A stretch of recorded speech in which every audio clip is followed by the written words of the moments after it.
Manitoba Derby. It's Matt's broken valve back to Bonanza down the rail. Mr. Expedient.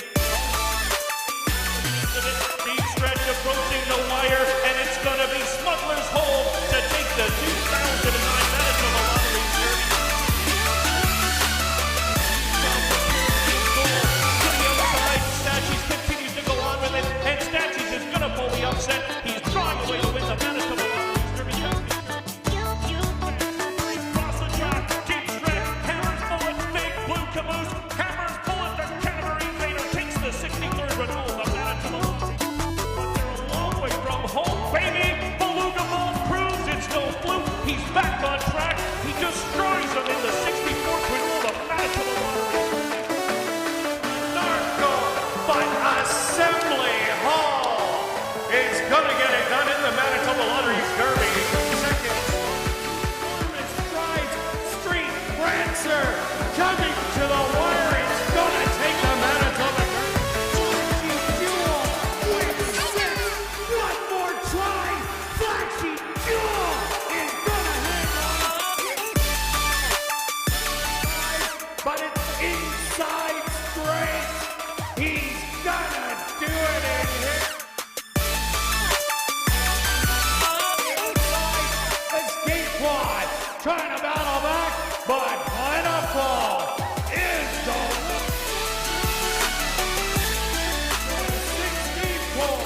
Sky Promise is gonna take in the Derby. Oil Money, he can't go about it. Mr. Unusual Mongolian win takes the 72nd running of the Manitoba Derby.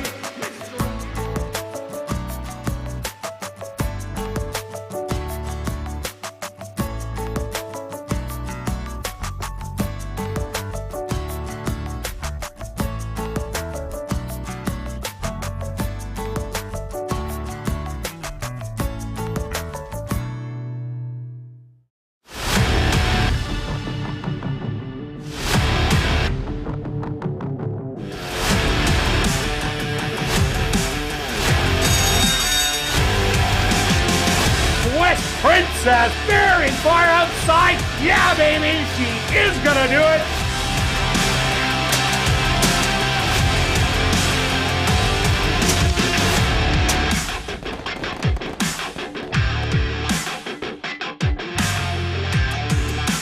The Manitoba Jockey Club acknowledges that we are on Treaty 1 territory and that the land on which we gather is the traditional territory of the Anishinaabe, Cree, Ojibwe, Dakota, and Dene peoples, and the homeland of the Métis Nation. We pay our respect to the First Nations and Métis ancestors of this land. And welcome everybody to ASD Live, brought to you by Manitoba Liquor and Lotteries, day 15 on your racing calendar. Let's take a look back at yesterday's racing action. Who was hot? Well, trainer Fred Rawson was. We did have 7 different jocks get the job done, but Freddie Rawson, who isn't on the trainer win board right now, he had 2 wins, one of them being Mia Bear in the Hazel Wright Sire Stakes, who won back-to-back races now by 13 lengths. And it was the time of the race, 1:12-1. That was a sizzling time. Freddie Rawson having a fabulous meet. And Stretch, it was bombs away in the last race. And yes, the high five went.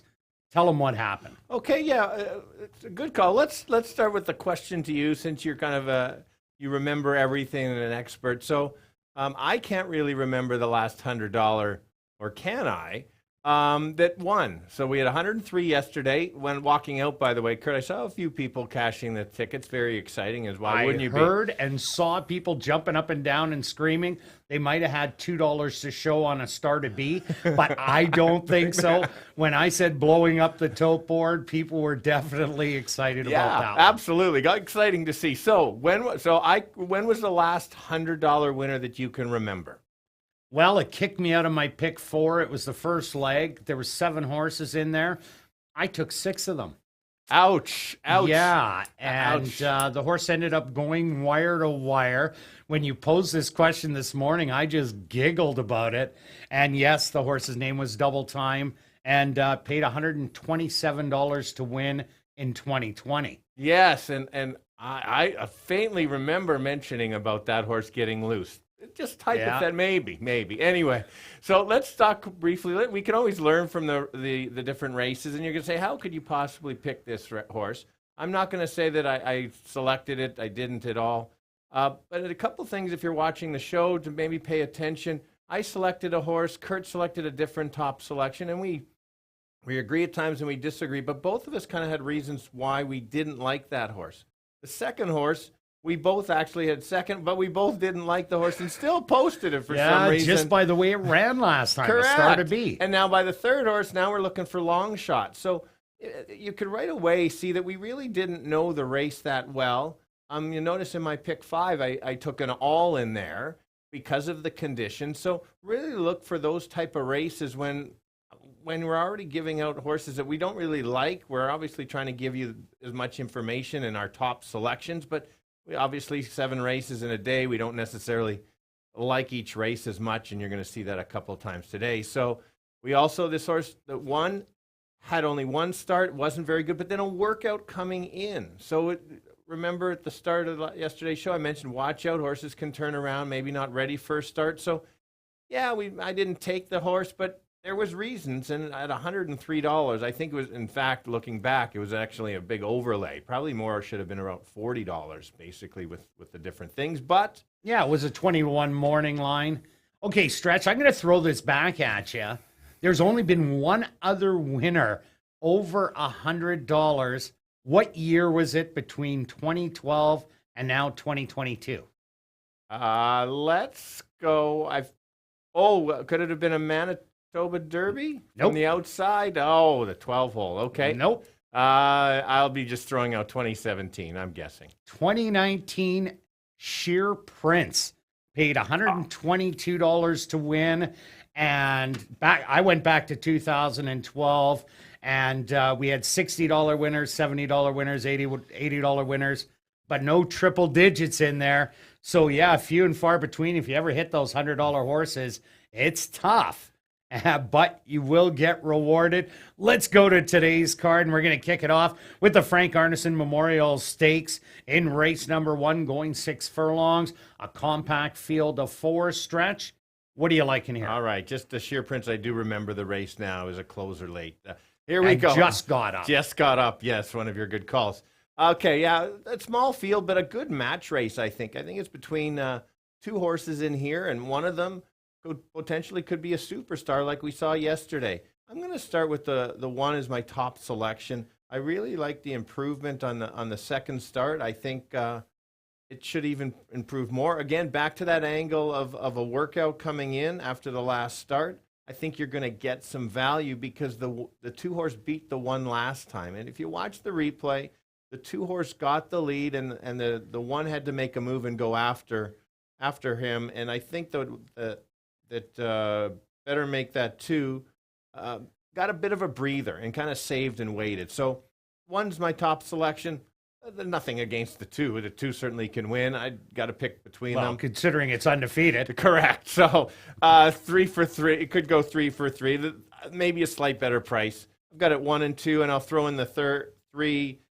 Just been racing and can run evenly, but it's going to be a great match race between the 1 and the 2. Yeah, I'm with you with the match race. I thought you would have taken Better Make That 2, but Barely Regal, that last race was a stellar effort. The horse showed a little bit more than it did first time out, and first time out ran a good race against Better Make That 2, but I just really like how Ronaldo Cumberbatch was well in hand late down the lane, and he's been absolutely on fire. And now a little turning of the tables where Barely Regal grabs the rail over Better Make That 2.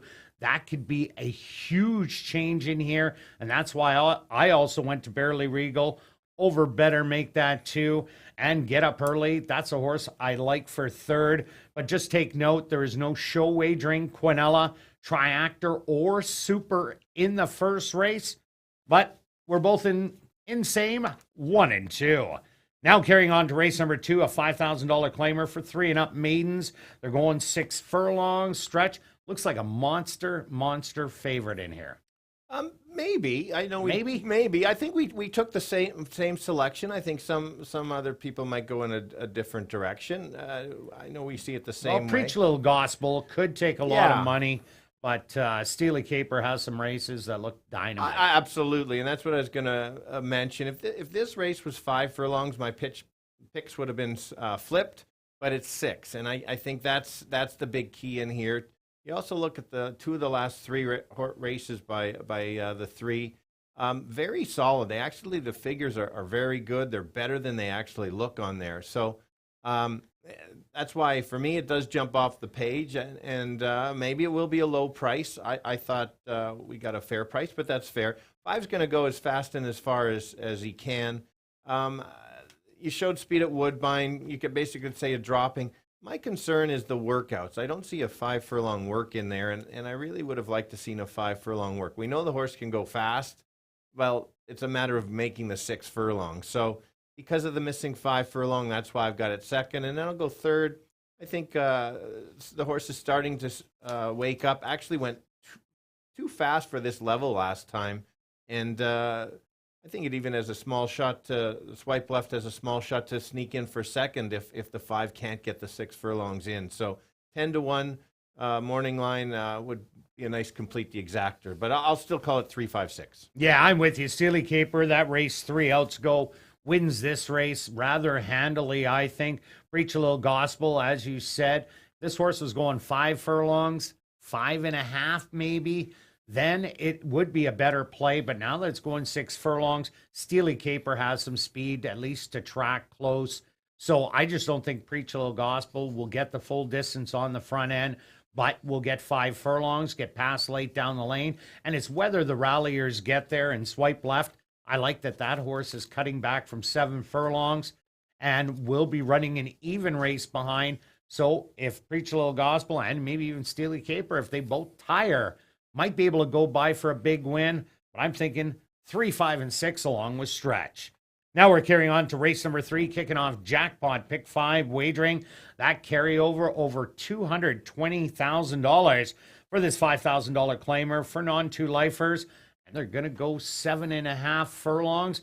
A nice little stretch out on these horses for the next 4 races stretch. Thank you for including me in the title. No it's problem. Not just the Kirt show anymore. Anyway, yeah, absolutely. And that's where you have to really pay attention, as you mentioned. They're going around 2 turns. Remember, ASD is 2 turns at 7 furlongs. Some tracks are 1 turn. So it does make a big difference for some horses. I'm going to start with the 2 horses, my top selection. I thought the horse had a good first race at ASD. I really like that middle move. And then kind of made the move look like it was tiring, but then just kept trying to keep coming at the horse. And so that's why it is my top selection. It's one of the horses I do like a little bit more of as a top selection out of the 7 races. It got beat late by a closer, Ben Roy, we'll talk about in a second, but because it did all the work. And I think the best race on this card for the 2 is the 7 furlong race. And if he repeats that one, I don't think they beat him. It's just such a good race at Sam Houston in there. 7-2 is a nice, fair morning line. I don't think we're going to get that, but I'll take 3-1, even 5-2. I'll go 6 as my second choice. Big improvement last time. Didn't show much the first out, and it is a closer. So I know Speed's doing well at the 7 furlongs and that, but usually you get some late ralliers. So if the 2 gets loose, the others go after him. This can kind of pick up the pieces. So that's why it's my second selection. And then I'll go the 5 for my third. Decided to rate last time, and I thought that was a neat angle or just an angle that I'm using. This might send today. And so if that horse gets loose, a forward pace, then might try to steal it, especially if the 2 lets the horse go. So kind of got all my bases covered here, so I'll call it 2-6-5, Kirt. Yeah, I'm with you on number 2, Bodymore Heath. Came out of a good race. Give a Little had run a second place finish to a horse that came back to win its very next start impressively once again, and ran a good, even effort As you said, tired a little bit late, but now going 7.5 furlongs, gets the inside of the speed. We've had 6 races around 2 turns.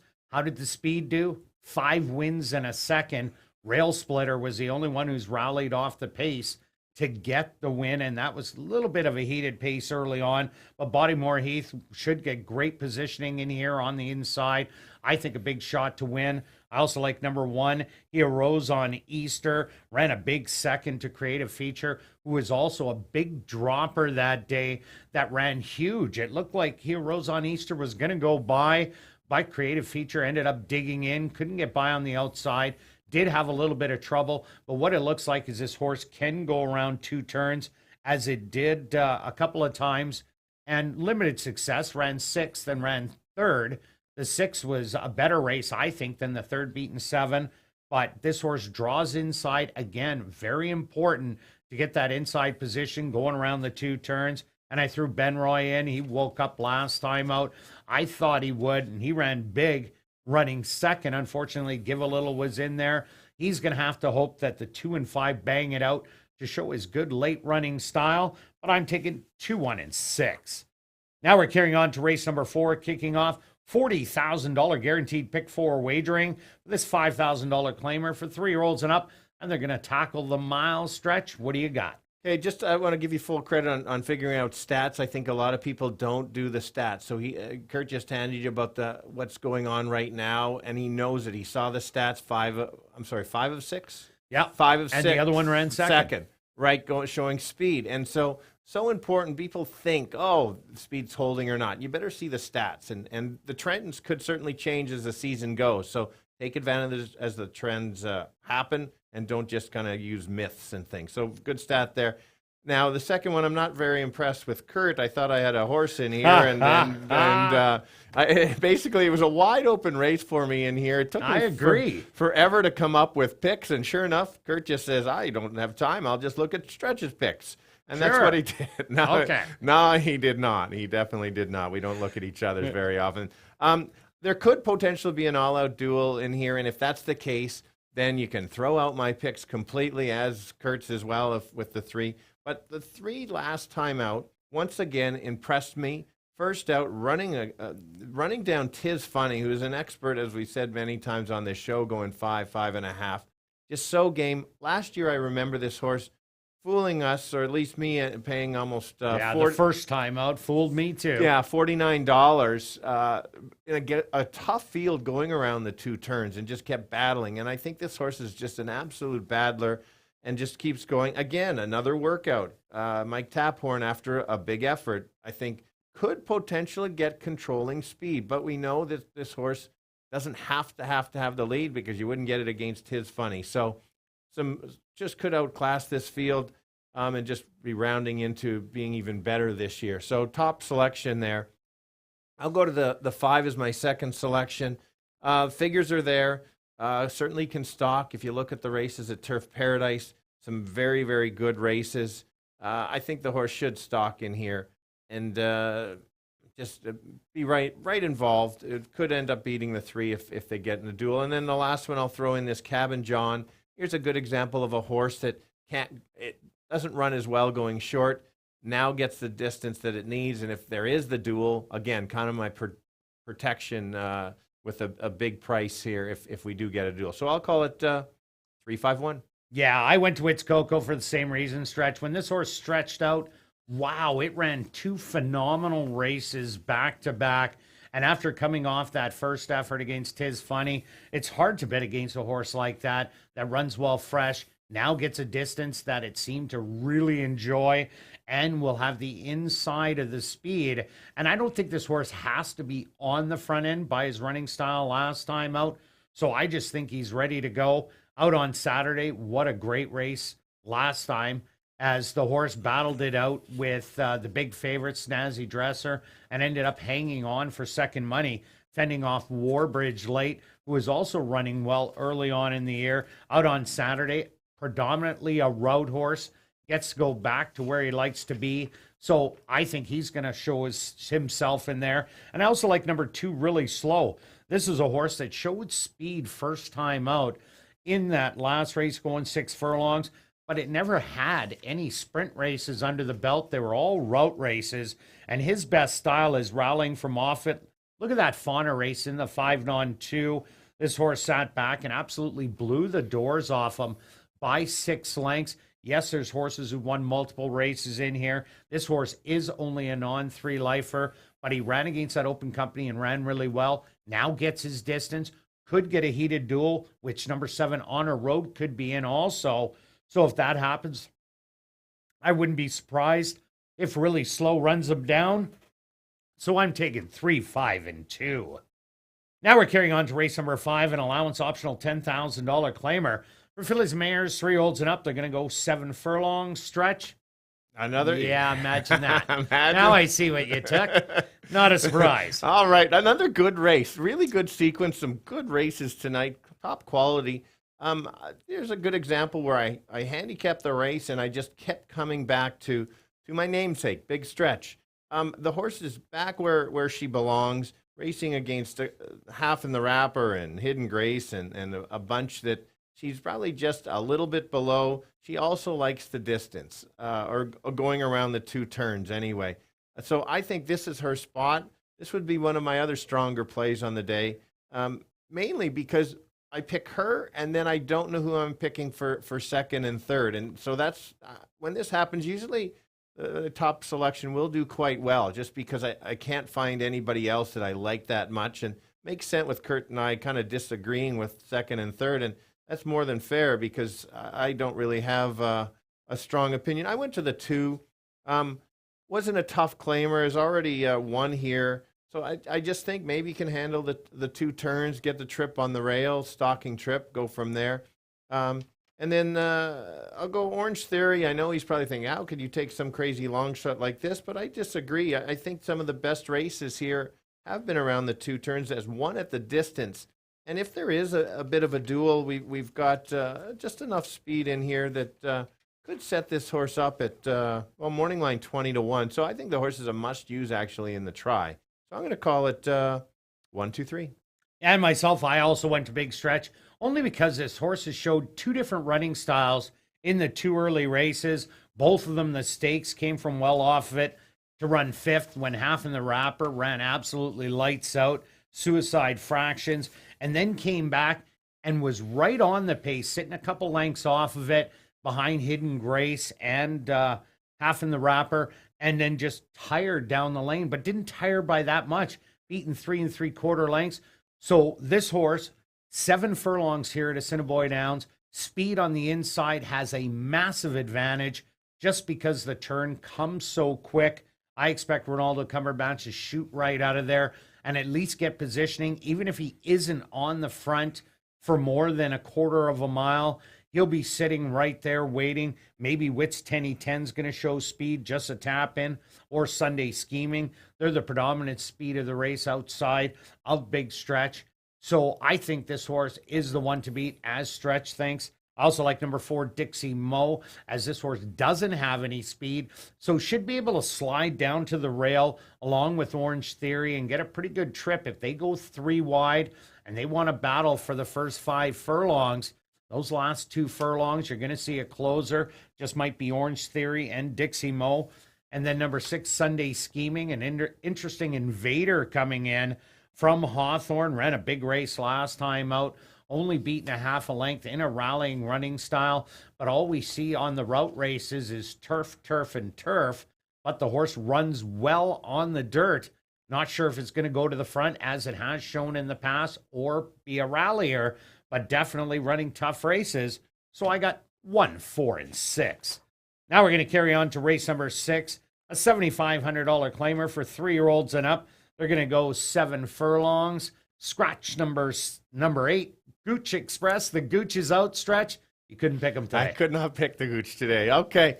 This is another tough race. Yes, broken record. But this, and we got the same top pick, 3. yeah, for sure. Even got my long shot in there. And so the angle here is nothing really jumps out at me, unlike the previous race. So I like it that we kind of box our selections. I will start with the 7 as my top one, because I think this horse can stalk and basically has the second race over the track, makes the slight, but it big drop. There's some good horses in that field. We've seen that as one of the key drops to go from there. So I'm going to give the horse one more shot, basically chase and take over. So that horse, I think, is a must use. And then I'll go to Mr. Pickles, the 3 horse. Last time tried to go after the lone speed, and that's what this horse can't do. He's got to sit back and take a late run. And so that's the key on this, understanding when there's a speed in the race and isn't, and when this horse can win. Last time couldn't, being chasing the lone speed. And my top selection, or third selection, Kirt's top one, which I like, actually. I'll just briefly mention why. I think this horse could be the speed of the speed and just keep on going. We know how fast he is. 15 to 1. And we talked about the speed going, gate 5 of 6. Why not? 736. And that's why I did it in here. House Limit will be well respected in this race. And I do respect him in there. Mr. Pickles, the same thing, was used up a little early, trying to get the win. Cost himself second, but you're always trying to go after the win. But Strider's Ring, running bad races. But what he brings to the table is a lot of speed. And as we were saying, speed's doing well. And if this horse does clear, gets 3-4 lengths, this is a horse that had a great year at Assiniboia Downs, was 3 for 3 before going to Century Mile and then came back. So now it looks like a muddied up form, but all his races, he was right on the engine. And when he got those breathers, he kicked back in and went on. So that's why I took the 6 on top. Same numbers as Stretch, different order, 6, 7, and 3. Now we're carrying on to race number 7, a second level allowance for 3-year-olds and up. They're going to go 6 furlongs. What a race, Stretch. Who do you like? Yeah, this is a great race to end off the card, and then a great race to end off the sequence. Really, really good. High quality here. Many are right on the fringes of stake racing in here. So I think, again, no strong opinions, but I am going to, especially, there's so many race shapes that could happen. I think on a best day, most of the horses in here can win. So I am going to start at the 9, just because this horse is mostly a stake horse. High level allowance has been right there, makes a slight drop, and has he adds a work. I think a top effort makes this horse very tough to beat. It's just maybe a touch better than the other ones because it's a stake horse. I'll go to the 7 as my second selection. Basically, an allowance level at Turf Paradise was really game last time. Was close early, drop back. That's my kind of Z pattern that I like to see. Gives that one late charge. Again, right trip, right race shape, certainly can win it. And we'll throw in the 6 horse as my third choice. Del Vecchio just seems to always be there. Cut off a few horses last time, but it happens. At least the horse's game. The good sign, 7 for 7 in the money last year. Call it 8 for 8, except for the disqualification. Game as you get. I'll call 9, 7, 6, but I think you might need a few more. Yeah, definitely. I like 9 and 7 for the same reasons you do. But I also like number 5, Tapmeister. That's all 3 of these horses ran in the nifty early on. Tapmaster was 8th, ended up rallying, only got beat by 3 3/4 in the end, and was beaten by Mr. Dazzle in there, but then had some time off after that race. What does that tell me? Something was wrong, and they regrouped and came in with a really sharp workout after working 50 and 2 handily around the dogs, then went a half mile and a bullet, 47 and 4. Tapmaster does like our racetrack. Won a third level allowance, optional 20,000. This is a second level, optional 15. Has tactical speed, so can be right up there. You get Antonio Whitehall aboard, a nice juicy morning line of 5 to 1. So I think it's 9, 7, and 5. Good luck with all your selections this evening, and I'll be right back with the changes on this evening's Carter Racing.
And if everybody can get their pens and programs ready, here are the changes on this evening's 7-race card racing.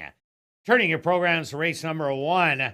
Number 1, Barely Regal. The ownership should read Cam Ziprick, Julian, Steve Fouliard, and Charles Fouliard, and Mark Stainer. Once again, the owners on number 1, Barely Regal, should read Cam Ziprick, Charles, Julian, Steve Fouliard, and Mark Stainer. And please take note here in race number 1, there is no show, no quinella, no triactor, or superfecta wagering.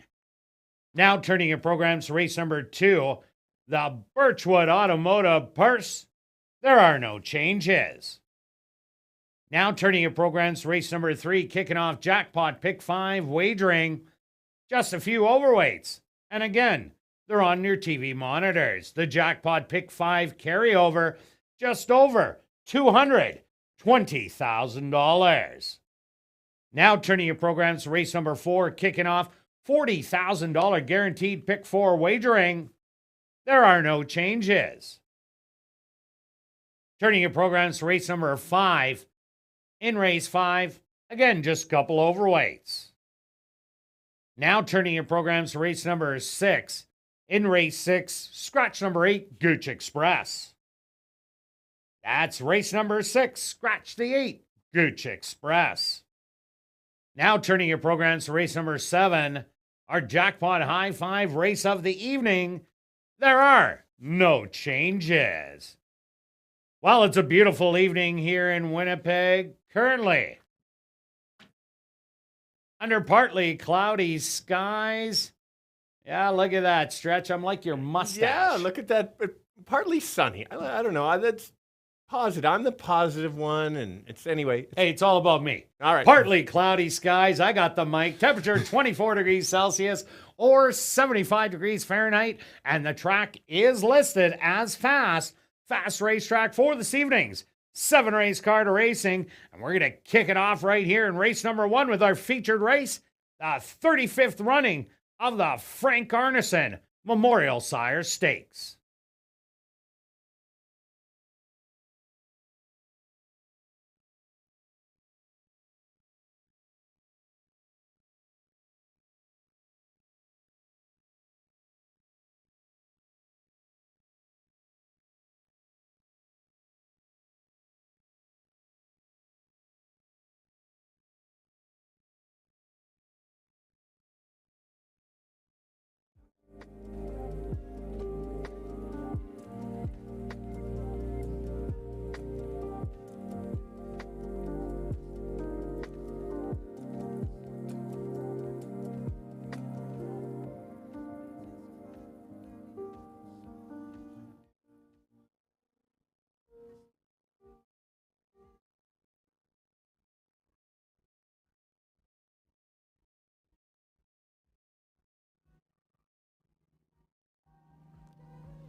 Well, thank you for joining us this evening. Be sure to play Winnipeg's ultimate Chase the Ace game with prizes for more than just the Jackpot Ace. Tickets for Chase the Ace are $5 and are available in the lobby until 9 p.m. The draw takes place at about 9:30, and the current jackpot is $1,000. Now on to racing. If you're new to racing, make sure to stop by and see Shannon and Brad at the Fan Education Center, located on the main floor. Also, that's the place to open a free betting account at hpibet.com to bet on the races on your phone. That's right, on your phone or computer. And what's more, if you bet 100, you'll get 100. Some conditions do apply. Have a great night of racing and good luck with your Chase the Ace tickets.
welcome down to the paddock for race number 1. We're kicking off the Tuesday card of racing with the 35th running of the Frank Arneson Memorial Sire Stakes.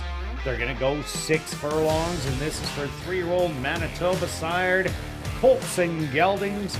Going that 6 furlongs stretch. It looks like a match race in here with the other two. And just take note, there is no show wagering, no Quinella, no Triactor, or no Superfecta. Hey, I could get the Superfecta if they had it. That'd be easy on a 20 center boxing them all. Eh? Yeah, guarantee it. Now, yeah, it is a match race, and no disrespect to the 3 and the 4. They just still learning to run. So maybe down the road, well, maybe they wake up today. Remember, they are young, but I really think it's kind of down to the 1 and the 2. I'm a little surprised that we both have, not surprised that we both have the 1, but I'm surprised on the odds right now. I thought it would be reversed, and that's why I slightly lean to Barely Regal. A couple things I do like about this horse is the second start, or first start this year, made a nice move on the turn and then got up to the 2. The 2 got the kind of the relatively loose lead, and just took off. Some horses are ready to go first start, and then others may need a start or 2. And I think that's what happened with Barely Regal. You saw that second start, huge effort. Then you get a workout and go from there. Just to mention, think of yesterday's horse that won by 13. Had a first Mia Bear. Thank you, Mia Bear. First start, second beaten 3. Then wins to Just Giving, yeah. or Misgiving, who was in the race. Thank you very much. I knew you'd know all the names for me. And then a big effort, make a second start, and then another even better effort. Wow. So I think Stellar. that's what could happen. So I know I've talked a lot about the 1, but what anything to add? Even an add-in on it. The one start that this horse did have last year was against Banking on Betty, who was undefeated and won both those races rather convincingly after that. But Barely Regal ran lights out, and both those races I really like too. And that nice workout coming into the race in 48-3. She'll definitely be a big player. The 2, Better Make That 2, undefeated in 2 starts. First time out, had an easy lead. They came to her, but he did have a breather in there and then was able to repel the challenge and go on to win that one. I think that race, that maiden allowance, was tougher than the next one against Hughes the Chairman and Lucky Chucky. That's a fair comment. And you look at the odds too; it goes all the way down to 55 cents on the dollar. That kind of tells you that it probably was a little bit weaker just on that. When the first race, the 1 was the favorite. And then this one went off at 3.8 to 1. So yeah, don't get me wrong. I know we're saying we're all on the 1, but this 2 horse certainly can run, and he could certainly improve as well. Yeah, and the big deal is that Better Make That 2. If anybody makes the front end by themselves, they're going to be really hard to catch. But I think these 2 just might go out, and that's why I like Barely Regal, who has the inside, where Better Make That 2 had the inside first time they met, but now they do stretch out to 6 furlongs. Next, take a look at number 4, Get Up Early. Here's a horse that first time out ran against the 1 and 2, but didn't fare so well, was beaten double digits in the end. In the comeback race, though, the horse went in open company, showed speed, and then faltered. I don't think this horse will make the lead in here. I think it's in a chasing role. Yes, but there's a good comment. It didn't show much in the first one, and then suddenly showed a bunch more speed. So instantly, there's a little bit of progression for the horse to, probably has some potential down the way. Yeah, no doubt about it. And also comes in with a workout after that, 38-4, handily around the dogs. So that should definitely help. And if he can do the stalking style, if 1 and 2 go bang it out, he'll be able to sit close enough off that race. And you get a top jock in Jorge Cranio, he could run him down. Number 3, Brown Owl, was a winner at First Asking last year in the 2-year-old campaign, and then went in back-to-back stakes races, ran 4th in both of those. So far this year, has a 6th and a 7th, hasn't really been able to get it going. Hasn't. So it's interesting because the first races of the life were pretty good at 2, then did race older. And so that is a little bit different. I know it was only for 62.50, but I'm willing to give this horse another shot to, like I said, I think it's a bit of a match race for third. And so that's why I slightly lean to the 3 a little bit over the 4, just because of a little more experience and could just inherit third. Yeah, if the 4 goes after the 1 and 2, 3 sits last. That's probably what my instructions would be in here. Sit last, pick up any pieces that do happen in the race if they all want to go crazy. So let's go to our wagers here in race number 1. Stretch, start us off. Okay, starting off conservatively here, very conservatively. Just a $3 pick 3-wheel 1-2 with the 3 with the 2-5-6. It's kind of like for me the all in the first leg. I've got a few horses in there. You think the 3 in the middle leg is going to pay nothing? I didn't think it was that obvious, but apparently maybe it is. But we'll find out. $20. All right, and myself, I'm just going win on the 1, trying to turn the tables on the undefeated horse, and I'm going 30 to win on the 1. Good luck with all your wagers here in race 1, and we'll see you back for race 2.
Assiniboia Downs is proud to present our featured field here in race number 1. It's the 35th running of the Frank Arneson Memorial Sire Stakes. They're going to go 6 furlongs for $35,000. Number 1 is Barely Regal, owned by Cam Ziprick, Charles, Julian, and Steve Fouliard, and Mark Stainer, trained by Devin Gittins with Ronaldo Cumberbatch. Number 2 is Better Make That 2, owned by Janice Braden, trained by Larry Sizik with Stanley Chady Jr. Number 3 is Brown Owl, owned by Frank Johnson and S&J Kootenay, trained by Alt Nicky with Chavi and Chow. Rounding out the field is number 4, Get Up Early, owned by 2 Points Ranch, trained by Blair Miller with Jorge Caraño. Following the running of the Frank Arneson Memorial Sire Stakes, Assiniboia Downs is very pleased to have on hand Barry and Brett Arneson to make a trophy presentation to the winning connections. Post time for the 35th running of the Frank Arneson Memorial Sire Stakes. They'll go to post in 3 minutes.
It's now 2 minutes to post time at ASD.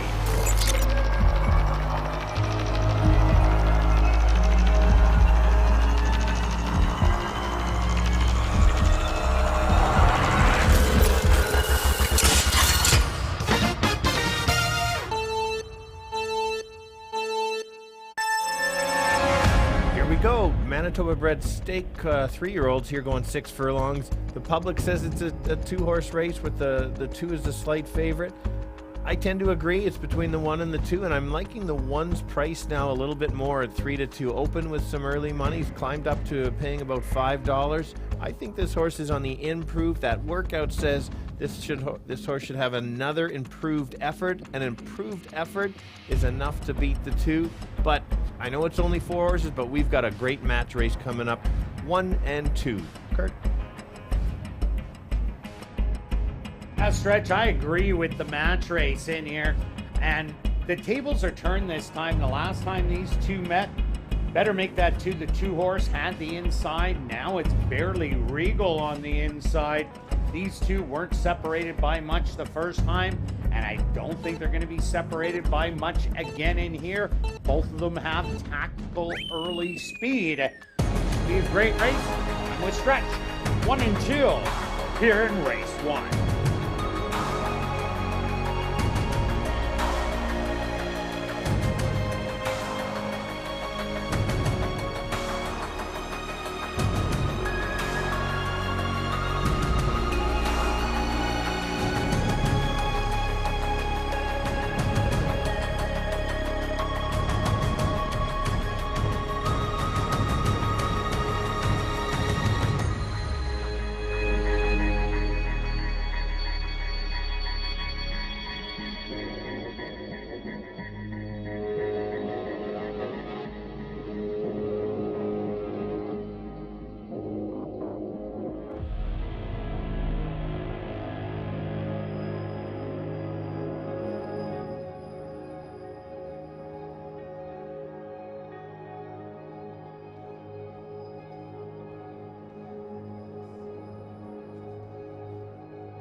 Post time!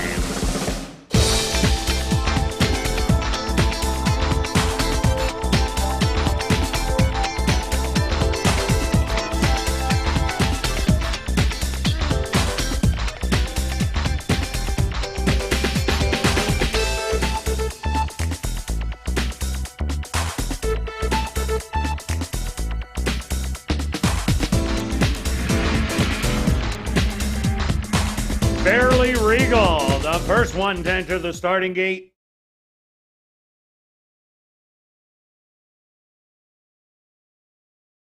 Better Make That 2. Walks right in. Just 2 left to load. Brown Owl.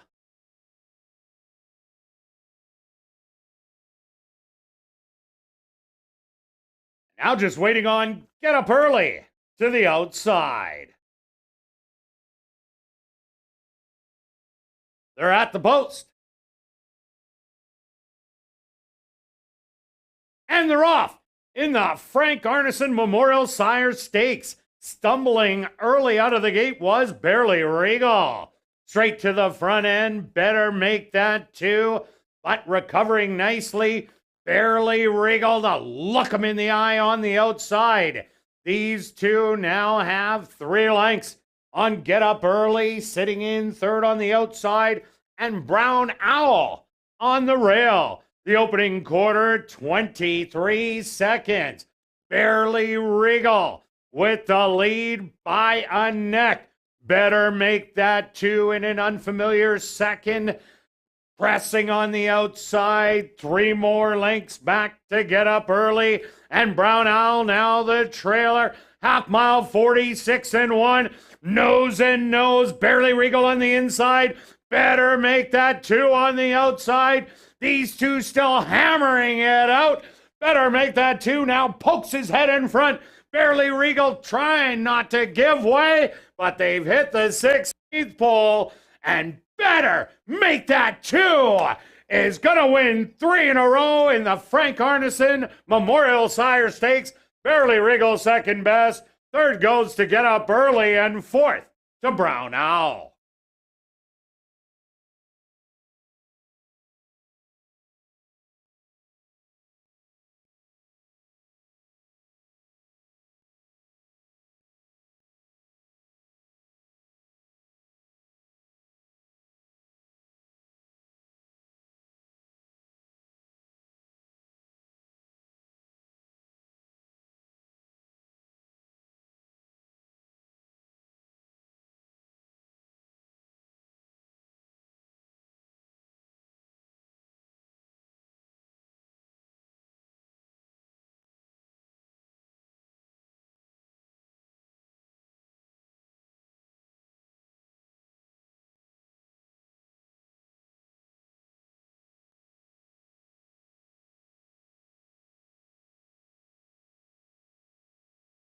The Stewart's supposed to number 2, Better Make That 2 as your race winner. Second goes to number 1, Barely Regal. Third to number 4, Get Up Early. And fourth to number 3, Brown Owl. They went the opening quarter in 23 seconds. The half, 46 and 1. Time for the 6 furlongs, 1:13 and 3.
Now entering the winner's enclosure, the official winner of the 35th running of the Frank Arneson Memorial Sire Stakes. That's number 2, Better Make That 2. Better Make That 2 is a chestnut gelding, 3 years old, by Going Commando. out of the mare Two Dorcas by 2 punch. Owned by Janice Braden, trained by Larry Sizik, and ridden to victory by Stanley Shady Jr. Time for the 6 furlongs, 1:13 3. Assiniboia Downs is very pleased to have on hand Barry Arneson and Brett Arneson, representing the Arneson family, to make a presentation to the winning connections.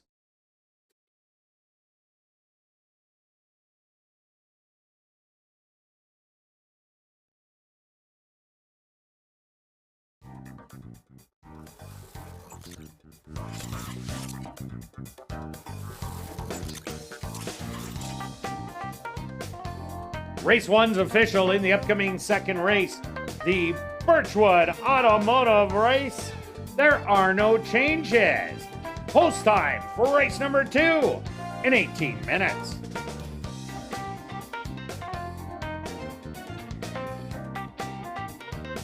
As I mentioned earlier, ladies and gentlemen, this is your ultimate Chase the Ace place, which raises money for the Final Furlong organization that helps find good homes for retired racehorses.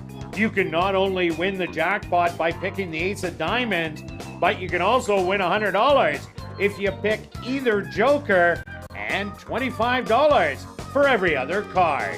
Tickets are just $5 each and available in the lobby. And take note that Final Furlong coffee mugs are also available for a minimum $10 donation at guest services.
And welcome back down the paddock for race number 2, kicking off another pick 3 with a $5,000 claimer for 3 and up maidens.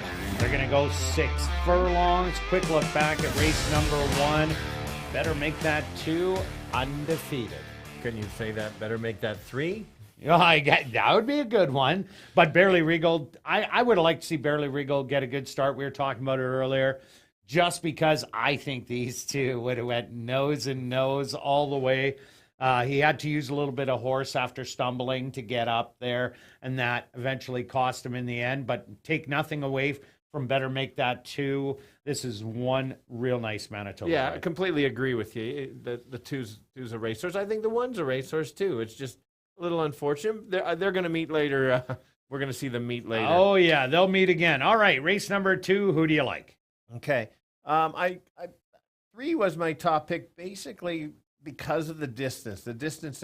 Julie's on camera today. There we go. Oh, gray horse. They're fast. So I've heard. Anyway, 6 furlongs is the key with this one. The 5 is the speed. It's going to be catch them if you can. The key, what I do like about a horse like the 3 horse is they're kind of dirtied up with the form. There's that 2 back at Will Rogers Downs looks like a bad performance. It's actually not a bad performance. The time is pretty good. Yes, was beaten 7 3/4, but you have to sometimes look and watch the race and how competitive that field was. And then 3 back at Sam Houston, that was a very impressive race. And I think you get the same race. You don't have to worry about the 5. You're not going to be able to duel with the 5. And then it's a matter of if the 5 stops. My a little bit of a negative. The 5 is going to be the speed. My negative is the workout patterns coming in. There is no 5 furlong work listed. I know the horse can go fast early, but I would have liked to seen a little more conditioning. May fool me because it's coming from Woodbine. They have done pretty well, but I'm standing by my 3 as a top selection. Yeah, I'm with you, Stretch. I really like that race 3 outs ago, running 3rd in there. And that was quite the big effort. Then the last time out, it was going a mile. It was on a sloppy track. Throw that one out. And the form is really good. I'm in agreement with Preach a Little Gospel. If this race was 5.5, I'd give him a lot more credit in here. But because it's 6 furlongs and making the first start of the year against a horse making the 7th start of the year, I just can't go with the 5 in the win column, but definitely play him for second. I also like number 6, Swipe Left. Ran a good race first time out. Was beaten by King Wit and Runaway Hurricane. Runaway Hurricane did come back to beat Swipe Left as they went 7 furlongs. And now gets to cut back in distance to 6.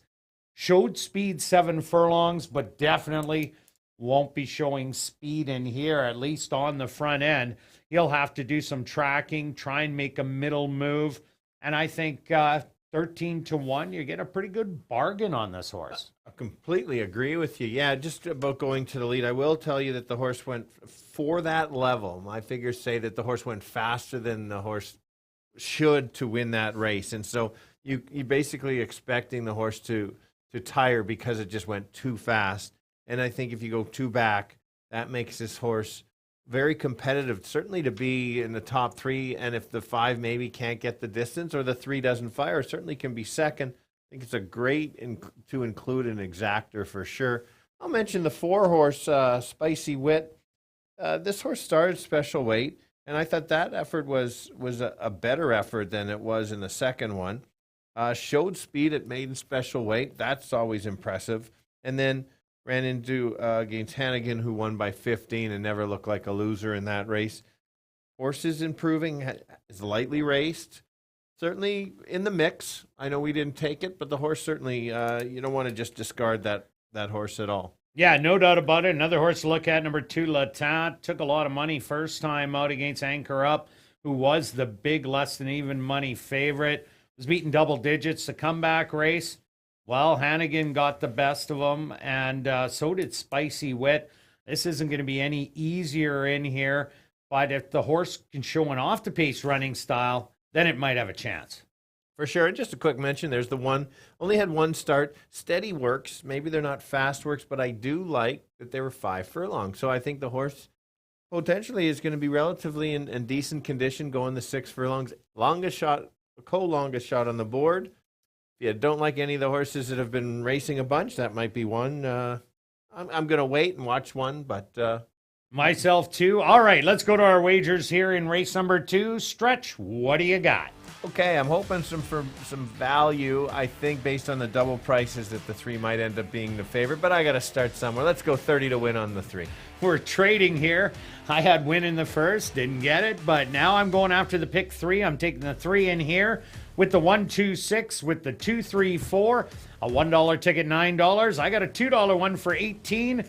Good luck with all your wagers in race 2. See you back for race 3.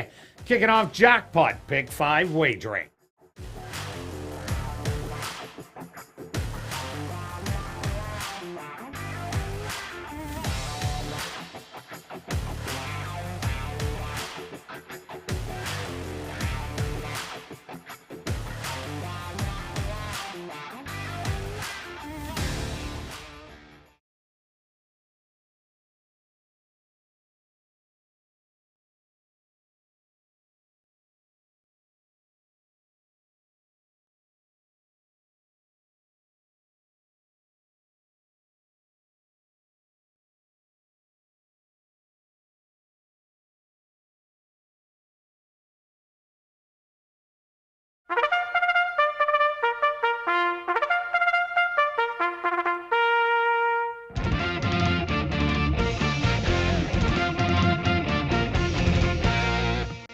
Horses on the track for race number 2, the Birchwood Automotive Purse.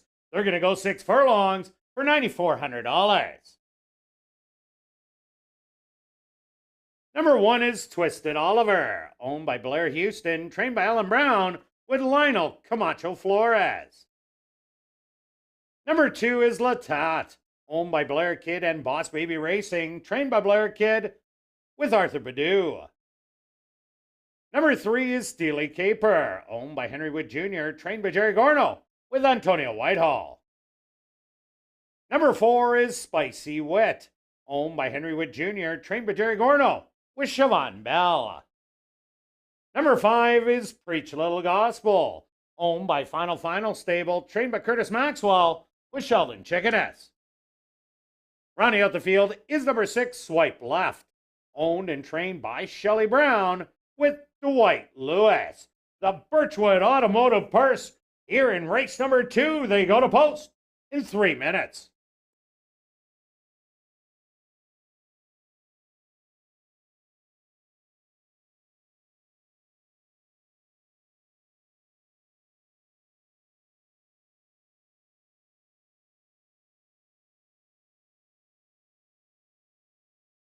And ladies and gentlemen, in this second race, the HBPA Manitoba best turned out horse is number 5, Preach Little Gospel. That's number 5, Preach Little Gospel, the HBPA Manitoba best turned out horse here in race number 2.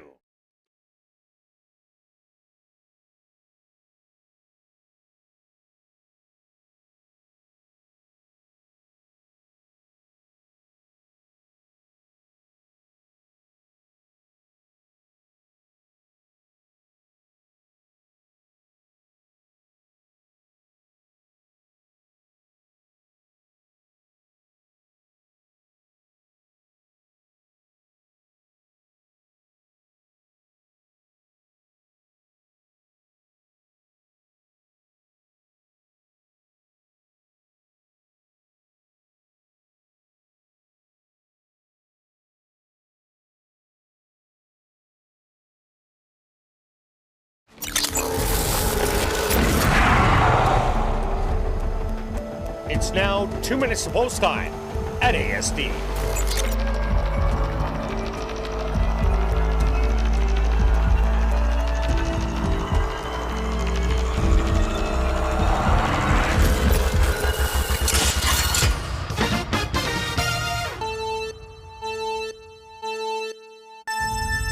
Right, 6 furlongs again. These times, this is horses that have not won. Maidens for 5,000. Again, public kind of thinks it's a bit of a match race between the 3 and the 5. I've landed on the 3. This horse is coming from Will Rogers Downs.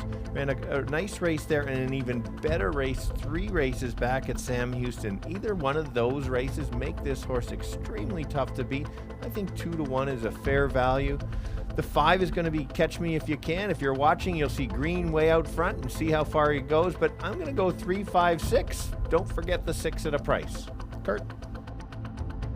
Yeah, Stretch, I'm with you. I think the 3 horse is going to stalk Preach Little Gospel, but not be too far away. If this horse runs that race from 3 outs ago, I think that is the winning race.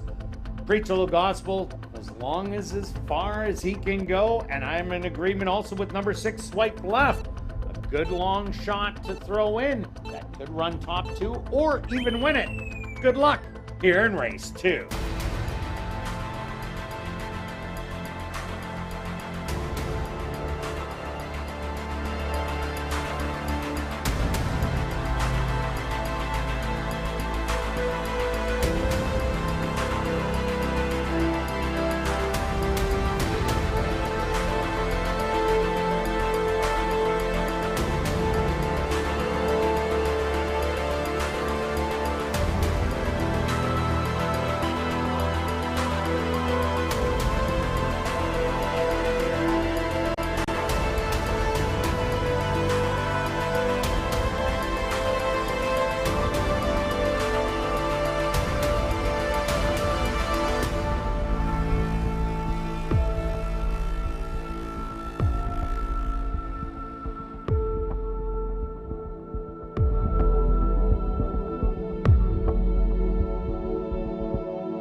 Post time!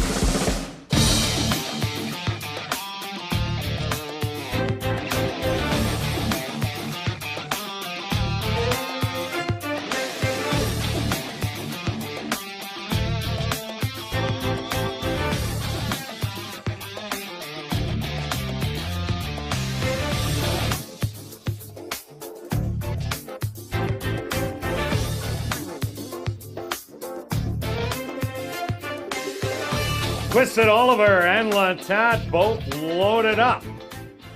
Next up, Steely Caper. Spicy Wit's turn.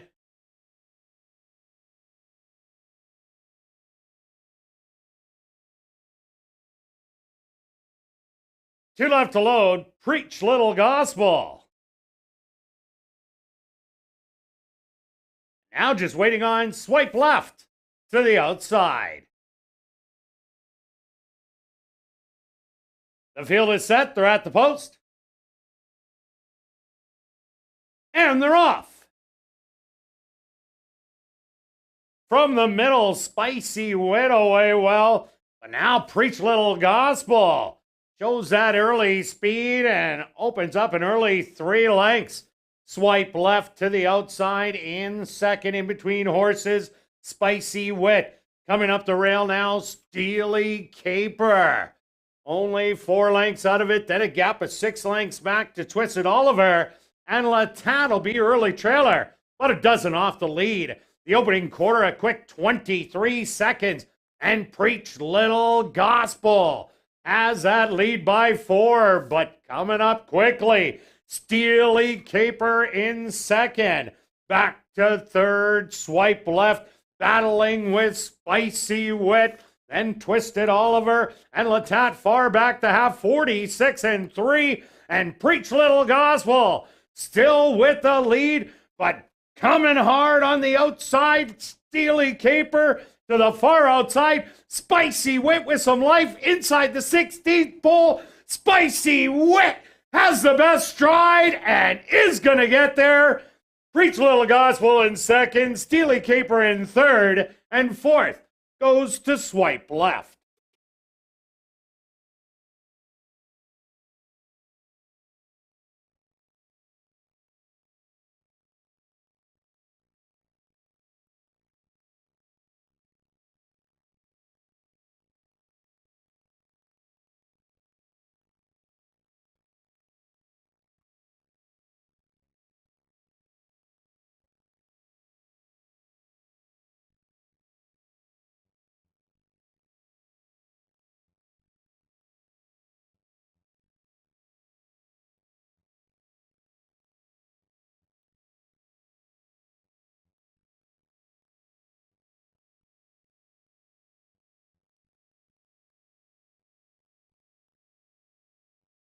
The stewards have posted number 4, Spicy Wit, as your race winner. Second goes to number 5, Preach a Little Gospel.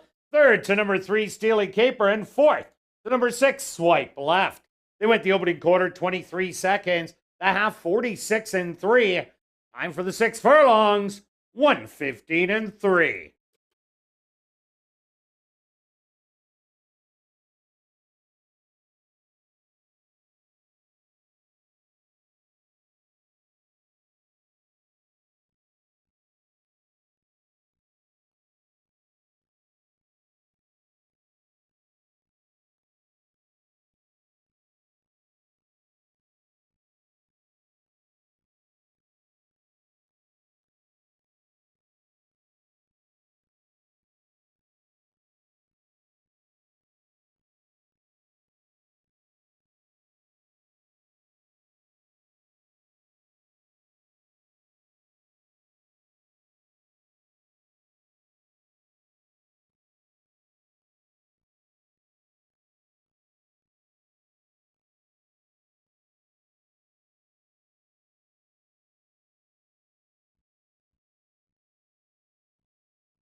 Now entering the winner's enclosure, the official winner here in race number 2, the Birchwood Automotive Purse.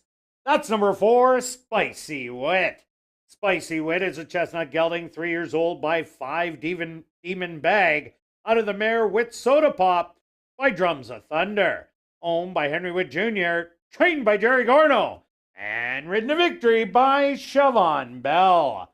Time for the 6 furlongs, 1:15 and 3.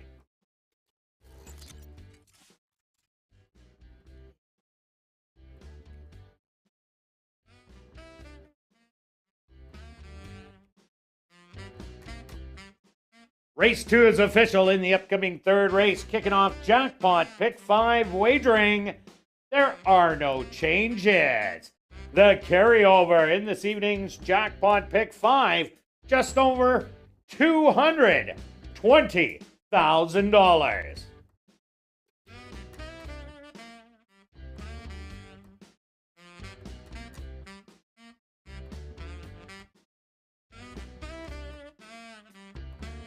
Are you new to Assiniboia Downs? Then check out the 140 VLTs located on the second level. They're open all day, every day from 10 a.m. to 1 a.m. And this third race is the first leg of the 20-cent wager called the Jackpot Pick 5. If your ticket is the only correct one, picking the winners of races 3 to 7, you'll win the whole jackpot, which currently stands just over $220,000. And when there is more than one winner, a consolation is paid out, and the jackpot keeps growing. Post time for race number 3, 21 minutes away.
And welcome back down the paddock for race number 3. Time to kick off Jackpot Pick 5 wagering with a $5,000 claimer for 3-year-olds and up.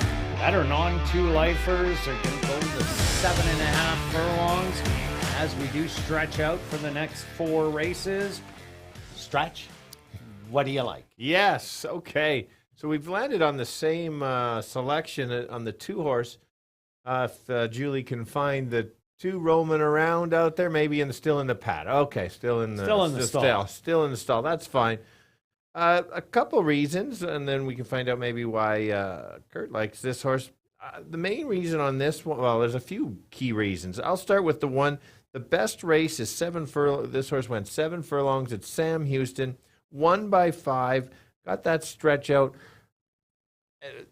7 furlongs, this is 7.5, are tricky distances. You know, they not a lot of horses run this regularly.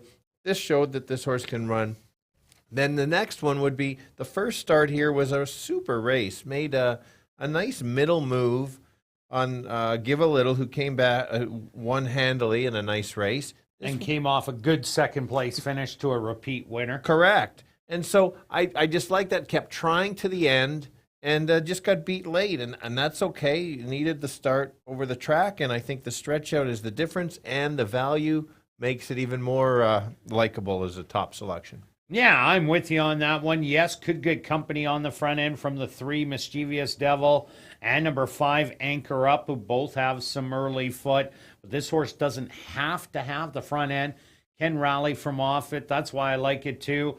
I also like number 1. He arose on Easter, was beaten by a horse dropping in from the allowance non-two lifers into the 5,000. And it looked like this horse was going to win or taking the night train. This horse was on the outside, taking the night train on the inside in between horses. Was Creative Feature as the favorite, got the win. But this horse was tenacious, coming at him, and just ran out of ground. This horse used to run route races and from off the pace. So I think it's going to have a dream trip on the inside, stick to the rail most of the way, and come like he did last time out. We just saw Jerry Gorno win the last one, getting 9-2 right now. I could see him going back to back. Yep, good call. Good call. You convinced me to include in the mix. I'll go to the 6 horse, which was expected to be popular at the wickets here. We've got it's owned by a bunch of owners. It's some tracks have been doing this. This is called the ASD Assiniboia Racing Club, where you can buy a bunch of a certain percentage, and there's just over 50 owners in it. There's just over 50. $20 each For sure. That's very exciting. That's 1,000 win. That's a very exciting way to get part of racing. Full credit. They're out. They think the horse is a shot. The horse is a closer, so we won't see this horse until late. If there is a duel up front, you can guarantee Ben Roy will be coming late. Big improvement last time out. You'll notice that there was some pace, so it kind of set up the horse to close. That's fine. Up against it going to 2 turns. If you missed ASD Live, Kirt made a great stat of 5 of the first 6 horses have gone gate to wire, and the other one ran second. So that was the trend. We'll see if it continues. If it does, Ben Roy's in trouble, but certainly in the money. If as an owner, I'd be betting maybe a place or show on this horse. Just trying to build up, trying to get some fans, because I know now that there's 50 of them, I'll always include the 6 in my picks. Yeah, you do know that day it won last year, I did have 100 win on the show, right? You did. Okay. Last race of the night. Another horse to look at, number 7, Hazy Winter. This is a filly running against the boys. Wow, she made up a pile of ground first time out to be beaten by 7 3/4 last time. It was the speed that stuck around. Inspiratus easily drew off to win by 7 1/4, winning 2 in a row. So Hazy Winner is a little up against it, going against the boys, but she ran such a good race. She'll probably go off as one of the longest shots on the board, but I think you're going to have to include her in your exotics. Okay. My third pick, you haven't talked about, which is the morning line favorite, which is all the way at 9-2, and that's Anchor Up. Last time out was rated and tried to close a little bit. That's kind of the first time ever that this horse has kind of tried to do that. I think they're going to be on or near the lead or attempt at going around the 2 turns. We'll see what happens, and just kind of playing to the trend. So 9-2 is a fair value, especially when the morning line is 2-1. Yeah, no doubt about it. Another horse to look at, Mischievous Devil, the 3. This horse had a good second place finish against Big Tony. Big Tony, a 3-time winner, easily, and then went against Big Time Gizmo, another easy back-to-back winner. And you see Give a Little did run second there and came back to win. I'm not sure if this horse is going to like going around 2 turns. As you see, the 2 7-furlong races beaten by double digits. If there was no speed in here, I'd give this horse a shot, but I think it's a little up against it. Okay, for sure. All right, let's go to our wagers here in race number 3. And, of course, jackpot pick 5 time. I think it has a chance of going today. There's a lot of choices everywhere. There is a lot of choices, and you're spending a few dollars extra than I am. I've got 1, 2, 5, 6. You convinced me to use that one a little bit. With the 3, 5 in the next leg, my key on the card is the 1 big stretch, and then 3, 4, 6, 7 in the 6, and a bunch in the last 4, 5, 6, 7, 9. Total bet 32, if that's your budget. If not, maybe group up and throw in maybe $8 or something and get involved. No doubt about it. I'm spending $43.20. I'm taking 3 horses in here, 1, 2, and 6. Then 2, 3, and 5. Race 5, 1, 4, and 6. Race 6, 1, 3, 6, and 7. Then I'm coming home in race 7 with 2 horses, 7 and 9. I'm not keying anything today. 2 wide open. My ticket, once again, $43.20. Good luck with all your wagers here in race 3. And we'll see you back for race 4, kicking off $40,000 guaranteed Pick 4 wagering.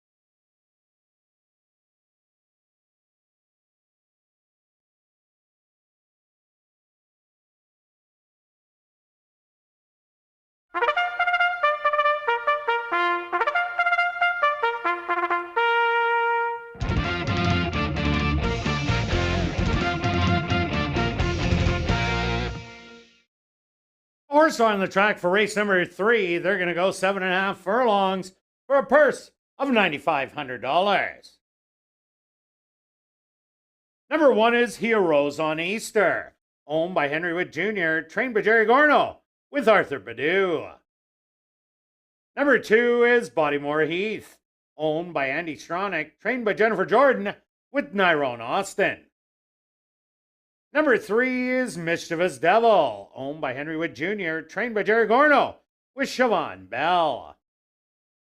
Number 4 is New York Proud, owned by Mike Taranjo, trained by Lee Delaron, with Sheldon Chickeness. Number 5 is Anchor Up, owned by Arneson Farms, trained by Lee Pruitt, with Stanley Chady Jr. Number 6 is Ben Roy, owned by the Assiniboia Racing Club, trained by Devin Gittins, with Praven Badri.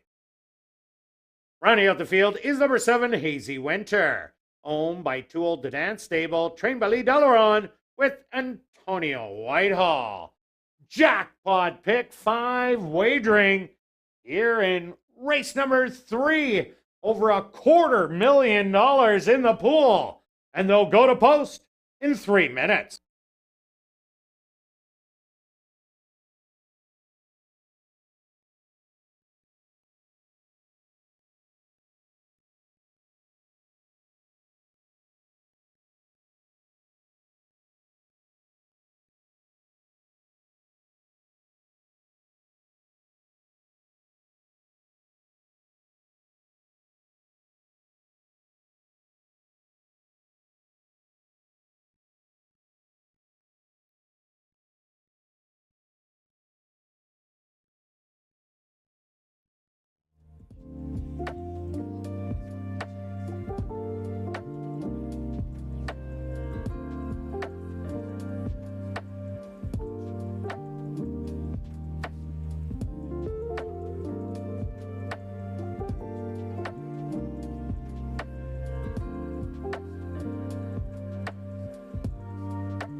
It's now 2 minutes to post time at ASD.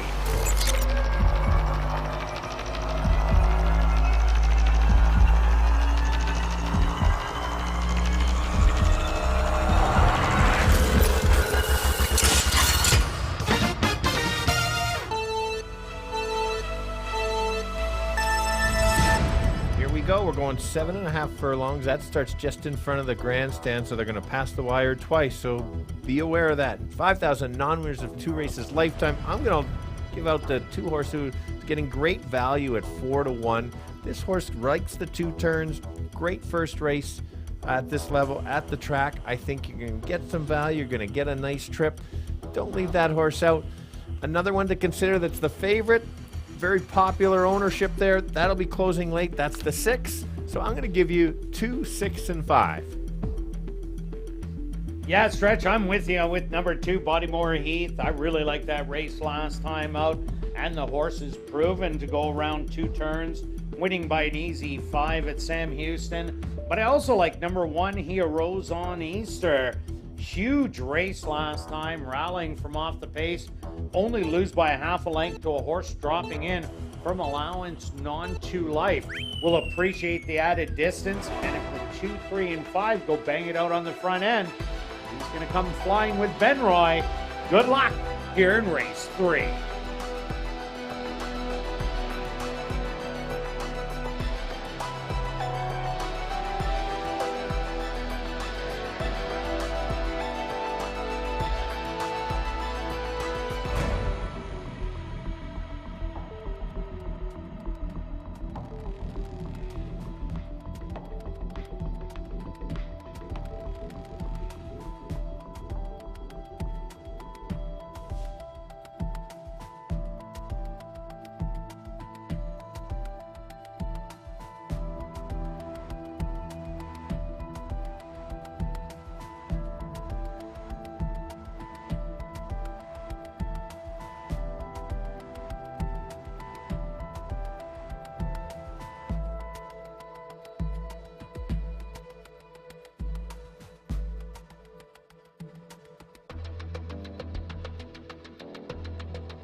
It's time.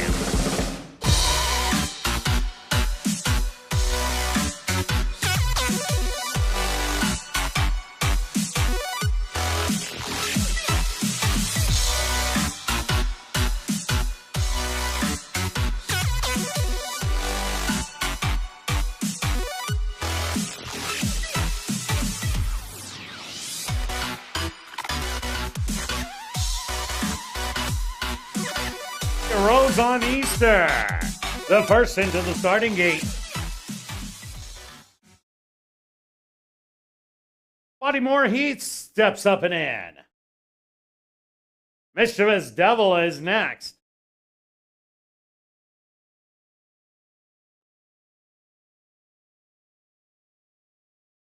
New York Proud from the middle.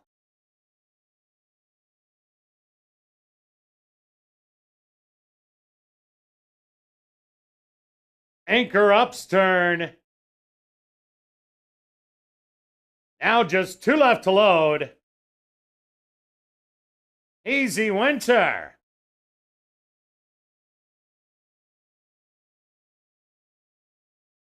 And now just waiting on your current favorite, Ben Roy. And they'll be all set.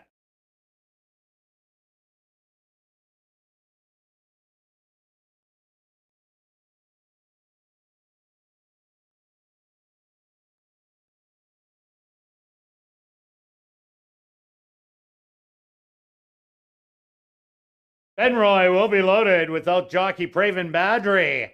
Once Benroy is in the starting gate, Praven will hop back aboard.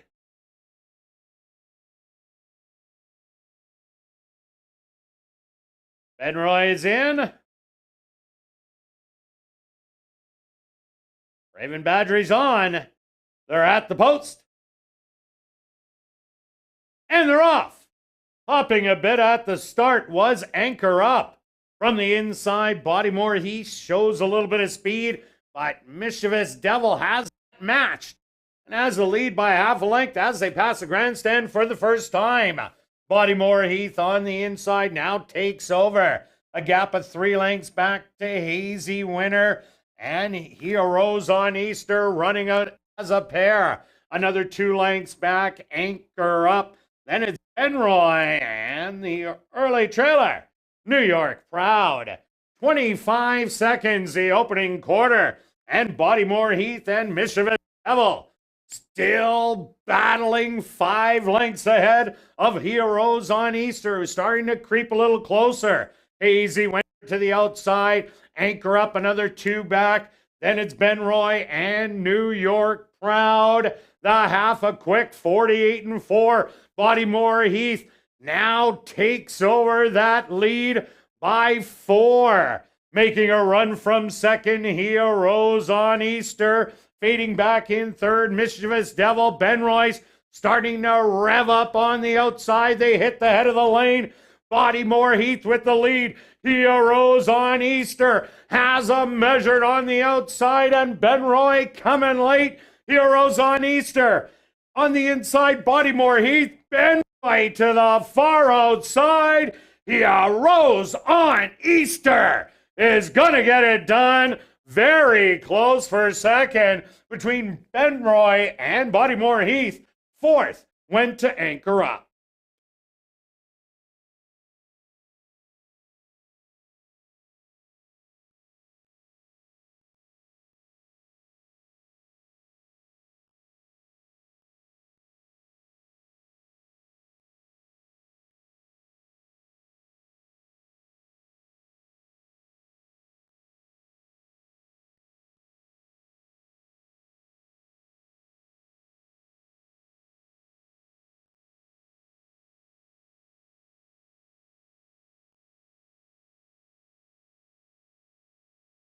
The stewards are posted number 1 here, Rose on Easter. As your race winner, a photograph has been called to determine the place and show positions.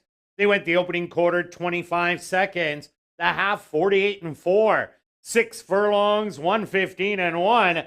Time for the 7.5 furlongs, 136-3.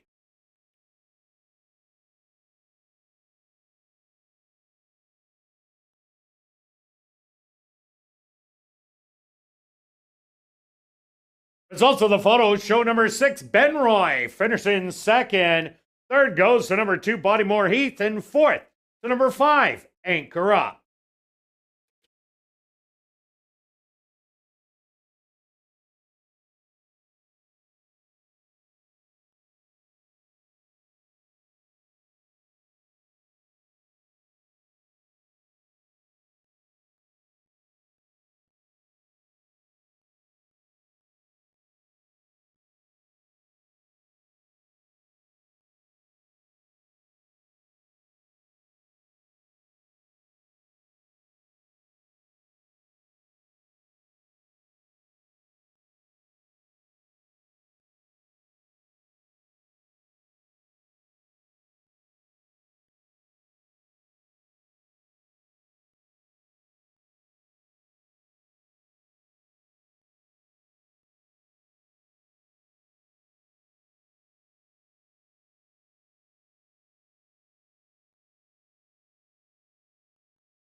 Now entering the winner's enclosure, the official winner here in race number 3, that's number 1, Heroes on Easter. Heroes on Easter is a dark bay or brown gelding, 4 years old, by Hightail, out of the mare Unregulated, by Repriced. Owned by Henry Witt Jr., trained by Jerry Garno, and ridden to victory by Arthur Badu. Time for the 7.5 furlongs, 1:36 and 3. Congratulations goes out to trainer Jerry Gorno, who scores the double. Back-to-back winners for trainer Jerry Gorno.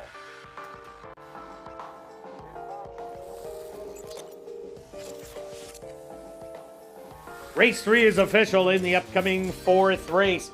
Kicking off $40,000 guaranteed pick 4 wagering. There are no changes.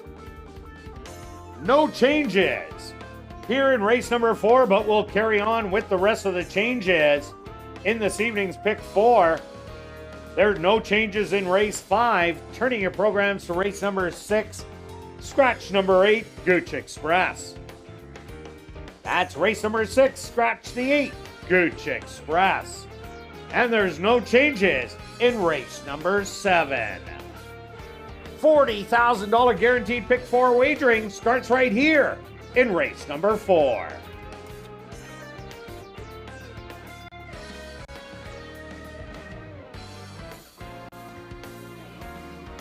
Well, besides the excitement of racing, big events will be staged at the Downs this summer, including the Manitoba Night Market and Festival on Sunday, July 24th, and then followed up with Hawley Summerfest on August the 6th. Go to asdowns.com for more information.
Now better hurry, only 10 minutes left to give yourself a chance to go home with $1,000 in your pocket if you get drawn to play Chase the Ace and pick the Ace of Diamonds.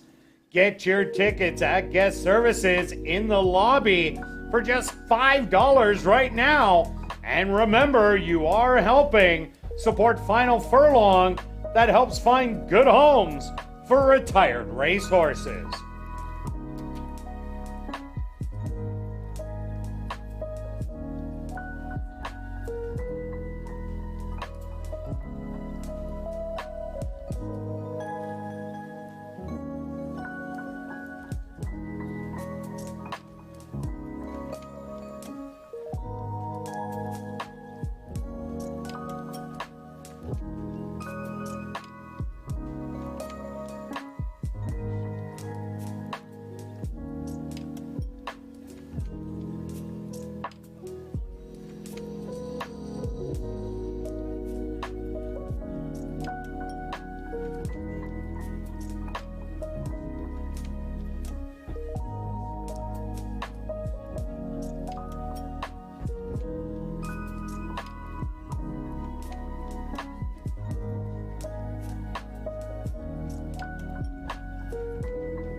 And welcome back down the paddock for race number 4, kicking off $40,000 guaranteed pick 4 wagering with a $5,000 claimer for 3-year-olds and up.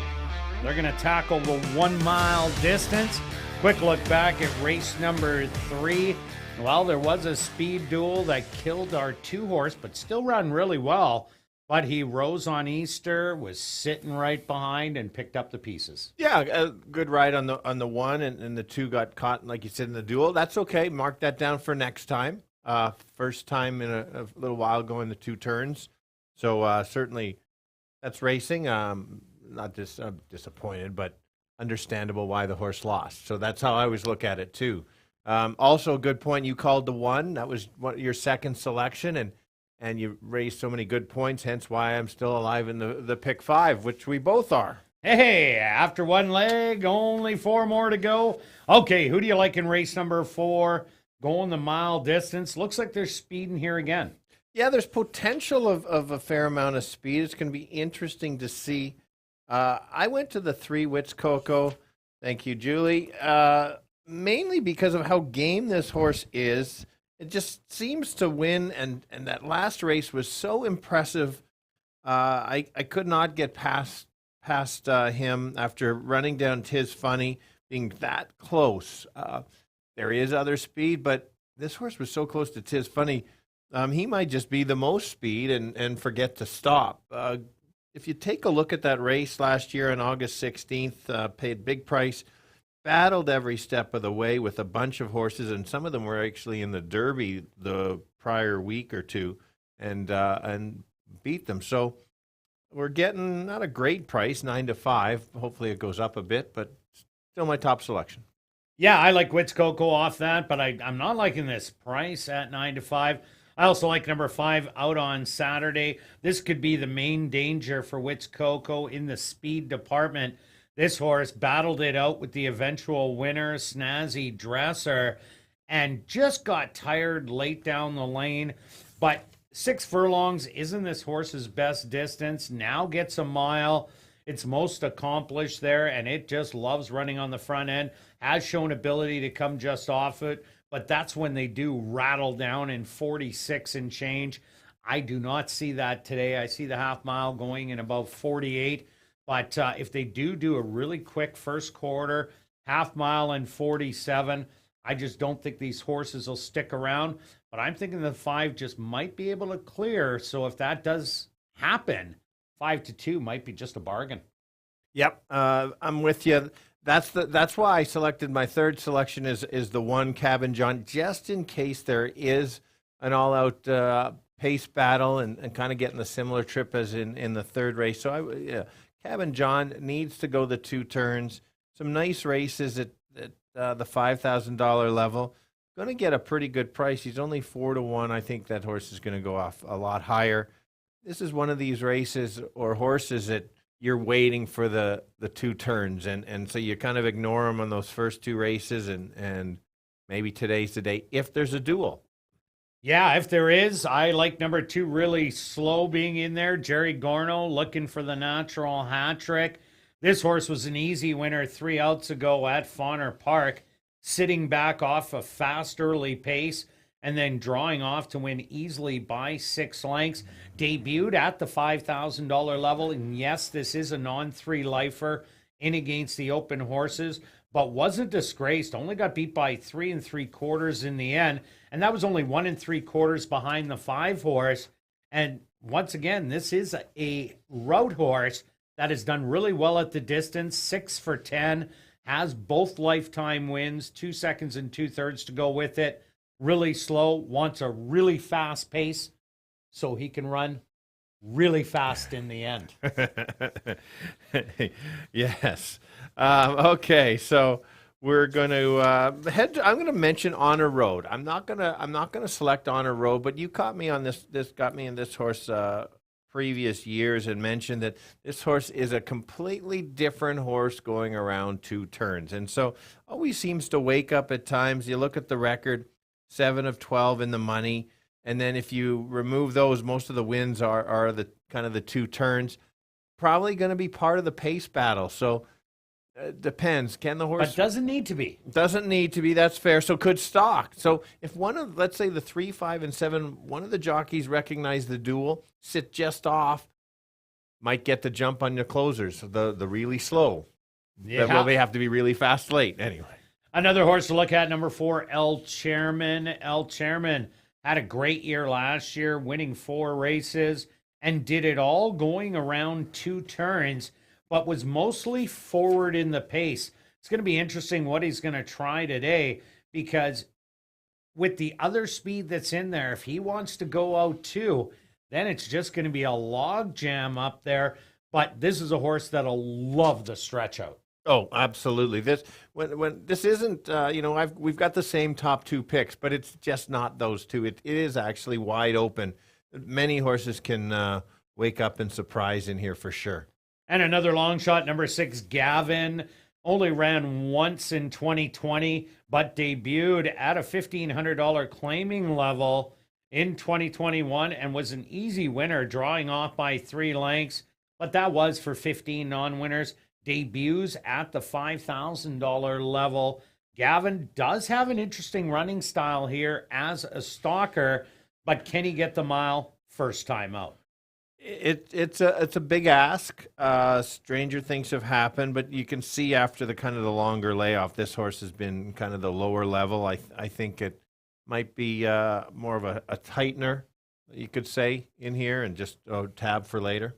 Yeah, I agree with you. All right, let's go to our wagers here in race number 4. And of course, we're chasing after the pick 4 stretch. What do you got? I'm going to play it. You spent a lot of money. Yeah, that's just the case today. 3 and 5 in here, taking a chance early. We're going to know early how well I do. Just the 3 and the 5. If they're knocking heads early, I'm in a lot of trouble, and I'm going to have to. I'll be ready for the key in the next race in the 5th race. 1 big stretch, strong, one of the strongest plays with all. That means everybody, and then 4, 5, 6, 7, 9 in the last. I just need to get to that 6th race. Well, stretch, I have the same key. I went 2, 3, 5 in the first leg. Then I keyed the same one as you in race 5, race 6. 1, 3, 6, and 7 rounded out in the last with 5, 7, and 9. My ticket, $36. Good luck with all your wagers here in race 4, and we'll see you back for race 5.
Horses are on the track for race number 4. They're going to go 1 mile for $12,000.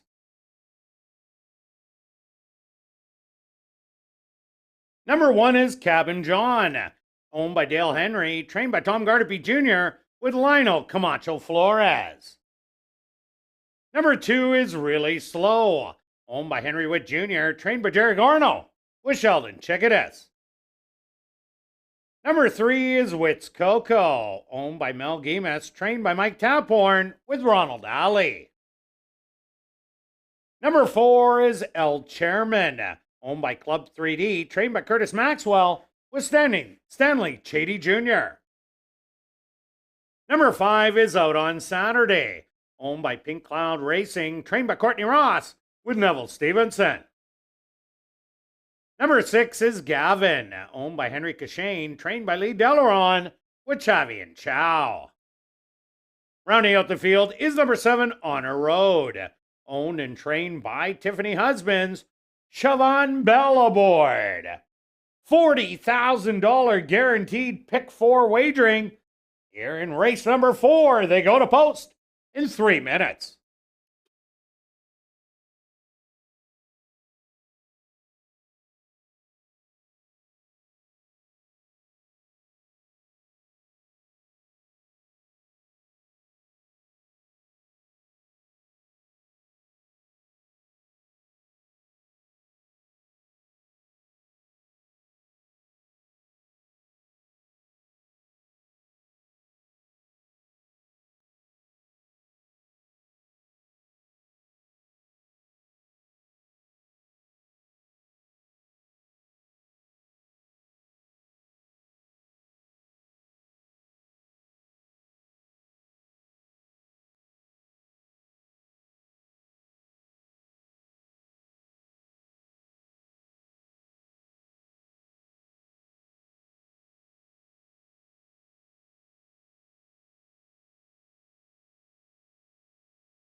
It's now 2 minutes to post time at ASD.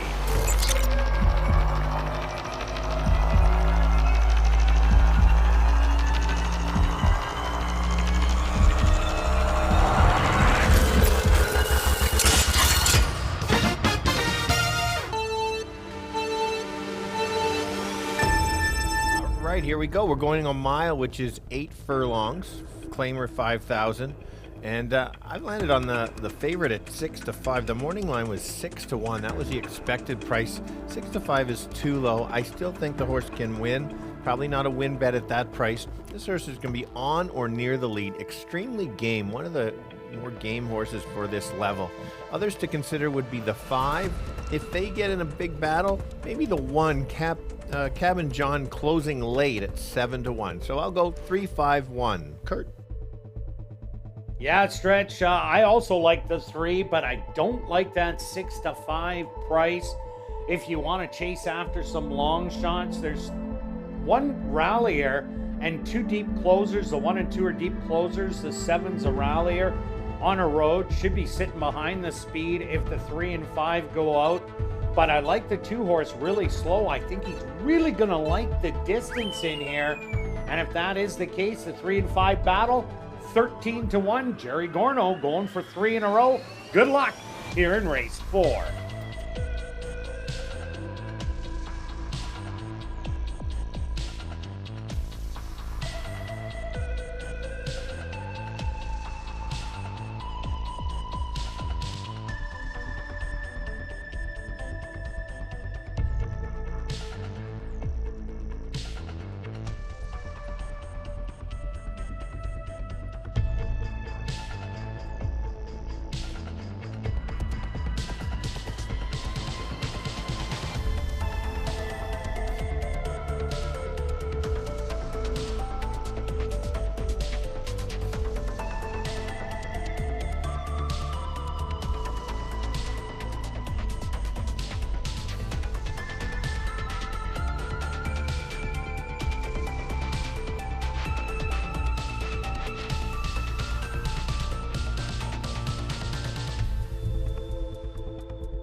post time.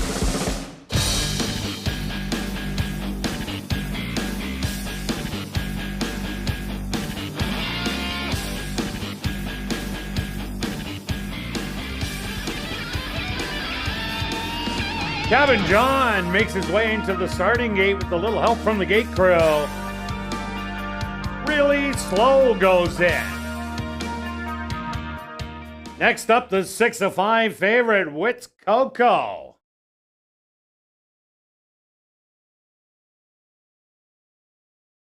Now El Chairman's turn.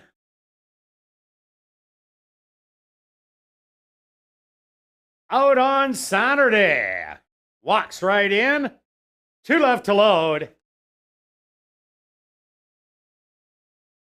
Gavin.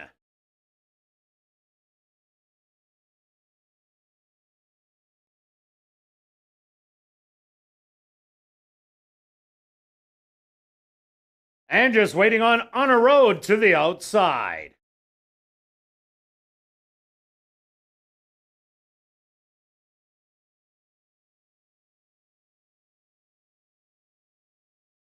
They're all set. They're at the post. And they're off. From the inside, Cabin John breaks alertly and tries to go out and grab the lead and is gonna get it as they pass the grandstand for the first time. Wits Coco heavily restrained in second. 3 wide on a road. Settled in behind them out on Saturday with El Chairman.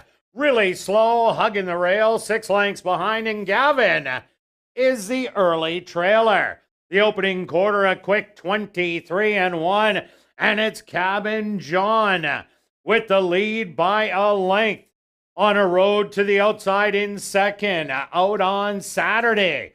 Moves up the inside in third, back to fourth. Wits Coco. El Chairman is fifth, making a 4 wide bid. Really Slow, hanging out on the rail right behind him. And the trailer, Gavin, 3 lengths front to back. And the half goes in a quick 47-4. And now out on Saturday and Wits Coco. These two have spread on the field by a length and a half. Cabin John back to third. Gavin making a rally on the outside. Really Slow, looking for a seam to come through. 3/4, 113-1. Really Slow found that seam, and he's going fast on the inside and engages the leader out on Saturday. Really Slow, not slow today, and he's gonna get it done. $15 on the board. Second out on Saturday. Close for third between Gavin and Wits Coco.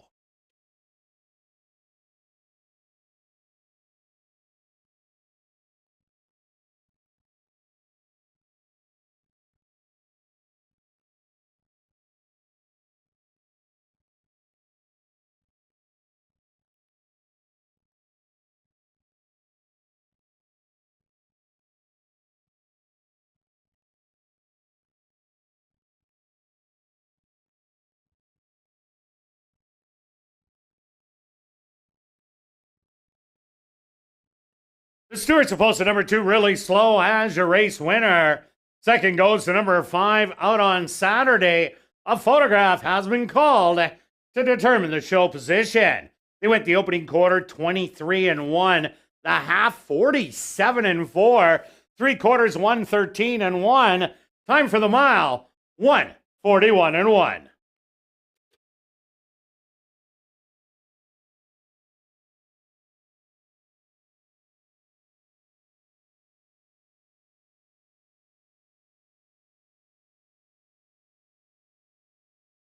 Results of the photo show number 6, Gavin, finishing third. Fourth goes to number 3, Wits Coco.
Now entering the winner's enclosure, the unofficial winner here in race number 4, that's number 2, Really Slow. Really Slow is a dark bay or brown gelding, 4 years old, by Congrats, out of the mare True Religion, by Yes It's True. Owned by Henry Witt Jr., trained by Jerry Gorno, and ridden to victory by Sheldon Chicken Ass. Time for the mile, 1:41.1. Congratulations goes out to trainer Jerry Gorno, who scores the natural hat trick. 3 wins for trainer Jerry Gorno.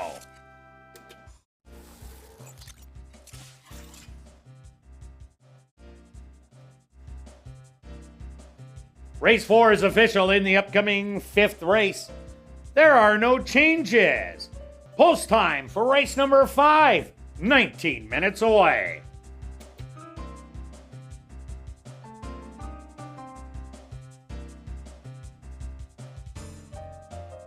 Well, be sure to check out our new player portal at asdowns.com.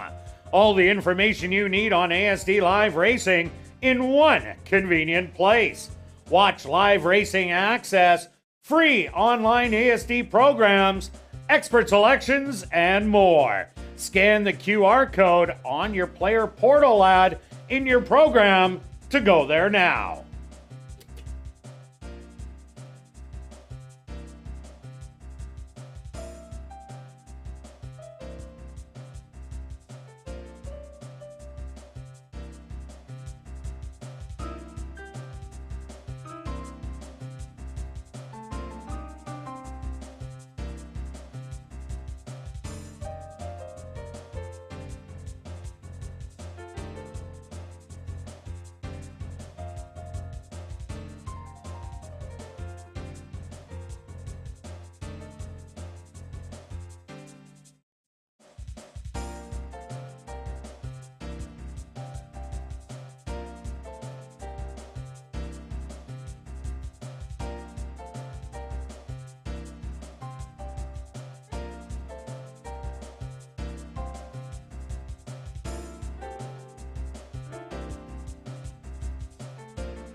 Ladies and gentlemen, turning your programs back to race number 4, we had 2 claims to report.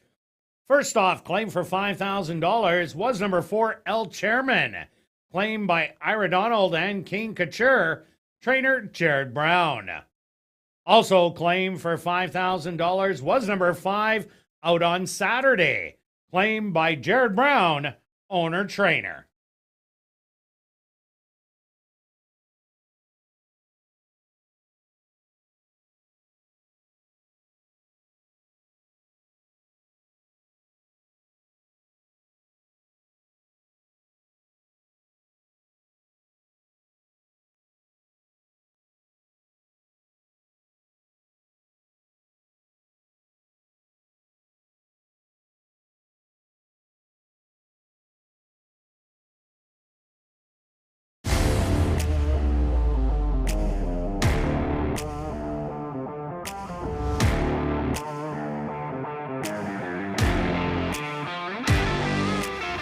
And welcome back down the paddock for race number 5. We have an allowance optional $10,000 claimer for fillies, mares, 3-year-olds and up.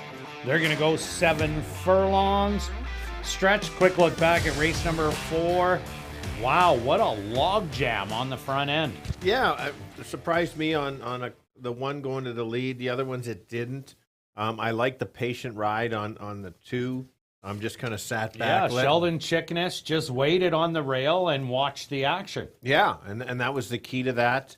A real good horse race. A lot of moving parts going on. I think a sign to come for the next 3 races. Thanks to everybody jumping in on the pick 5. That was over 90,000, and then the pick 4 over 80,000. And if you're wondering if you're alive, which Kirt is, good for you. Nice pick on that, Kirt, and the pick 5. Down to only $10,000 of live tickets in the pick 4 after the first leg. So if you had that horse, you're already looking pretty good. Now it doesn't get any easier the next few no doubt races. about it. Okay, who do you like here in race number 5? Okay, how could I not select the number 1?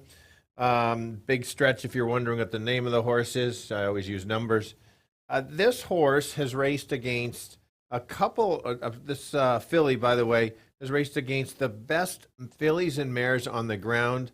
Half in the wrapper, back-to-back wins, blistering races. And the key to this horse, this last race was so key that the horse went to the lead and pressed a little bit, or at least chased half in the Raptor. You're not going to really press. Not going to head her. No, but it was something different. So it's a change in running style, and that's something I really like to back horses the next time out. I think this horse is going to run a similar trip to the 2 horse that won just in the last race. They're only going 7, so Cumberbatch is going to have to probably move a little bit early, or he'll be too late. But I've watched this horse at Turf Paradise. I've seen him at Los Al Race Course when they're running the Thoroughbreds, and that's a real nice race back in December. This horse has a nice, steady, even move. Doesn't display it as much at 6 furlongs. I think we're going to get to see it around 2 turns, and yeah. Yeah, remember the big advantage to inside speed on these 7 furlong races. That turn comes really quick. I think Big Stretch is going to show speed today. And if they let Big Stretch go, he's just going to keep on going. If not, he'll take hold. If there's a couple others that want to go battle it out, the other speed in here is the 2, Just a Tap In, and number 5, Wits 10. Both of them have good early gas they can show. Even the 7, Commando Comet, when it goes around 2 turns, usually does show speed. So there is no lack of speed in this race. But I like Big Stretch because this is much easier company. I also like number 4, Dixie Mo. If there is a meltdown on the front end, watch for Dixie Mo to come flying. Wasn't going to beat Kate's Princess, who had a loose lead last time out, to win 2 in a row. And Dixie Mo gets better as they do go around 2 turns. So I'm expecting a good one as long as the speed does back up. Correct. I'm going to jump to my third choice, the 3, Orange Theory, for a couple key reasons. Now, the morning line was set at 20-1, and this horse was only a couple lengths back of Big Stretch in the stake races. So Don't forget about this horse. This horse has won at Century Mile last year, going 7 furlongs. It's kind of been in the mix, going a mile. I really think this horse is a good long shot to be involved in the trifecta for sure. Clearly at 8-1, there's some interest. So I don't think you should leave this horse out, especially if you think there's a bit of a duel. Yeah, another horse I like, number 6, Sunday Scheming. Had a big second place finish and just got nipped out for the win, a second beat and a half. The 2 times this horse did win recently, both were wire-to-wire wins, going 6 furlongs. But I like that this horse has both styles going on, as in 3 out of the last 4 races were coming off the pace. I think this horse will be sitting close and trying to rally, giving it a big shot at 7-1. Well, let's go to our bets here in race number 5. Stretch, start us off. I was between like a ticket like yourself, Kirt, that I don't mind trying, but I've decided, you know what, let's just hit the easy win bet. I'm going to leave it. I'm not going to change it. I'm hoping the price goes up. It's even money. I would not be betting this. I'm not going to do this to Beth. 30 to win on 1, and hopefully the price gets better. Yeah, I don't think this is a horse that you'd like 4 to 5 or 3 to 5 on. Myself, I'm going a $1 tractor wheel, the one on top of 2456, 2456. That'll cost you $12. Good luck with all your wagers here in race 5, and we'll see you back for race 6.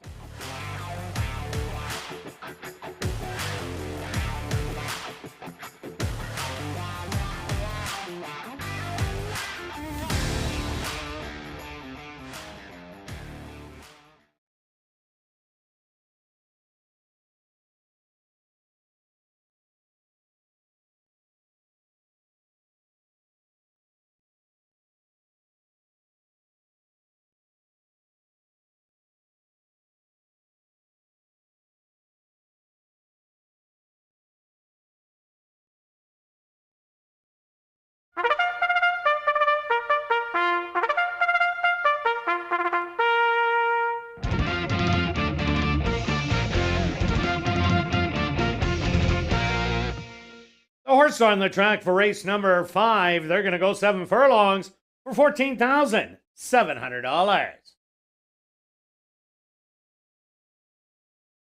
Number 1 is Big Stretch, owned by A2 Thoroughbreds, trained by Michael Nault, with Ronaldo Cumberbatch.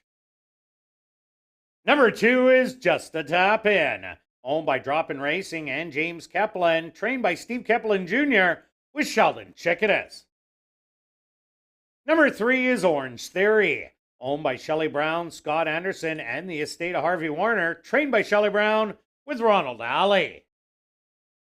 Number 4 is Dixie Mo, owned by Hillside Farms and Right Attitude, trained by Stephen Gaskin, with Neville Stevenson. Number 5 is Wits 1010, owned by Henry Witt Jr., trained by Jerry Gorno, with Antonio Whitehall. Number 6 is Sunday Scheming, owned by Dale Henry, trained by Tom Gardapi Jr., with Stanley Chady Jr. Number 7 is Kamano Comet, owned by Henry Witt Jr., trained by Jerry Gorno, with Praven Badri. Rounding out the field is number 8, Blues Roar, owned by Wind Dancer Stable, trained by Wendy Anderson, with Jorge Carreño. Post time for race number 5 in 3 minutes.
And ladies and gentlemen, in tonight's Ultimate Chase the Ace, the winning ticket number is 0390. Once again, the winning ticket in Winnipeg's Ultimate Chase the Ace, 0390. If you have that winning ticket, please report to guest services. On the main floor, south end, you have 5 minutes.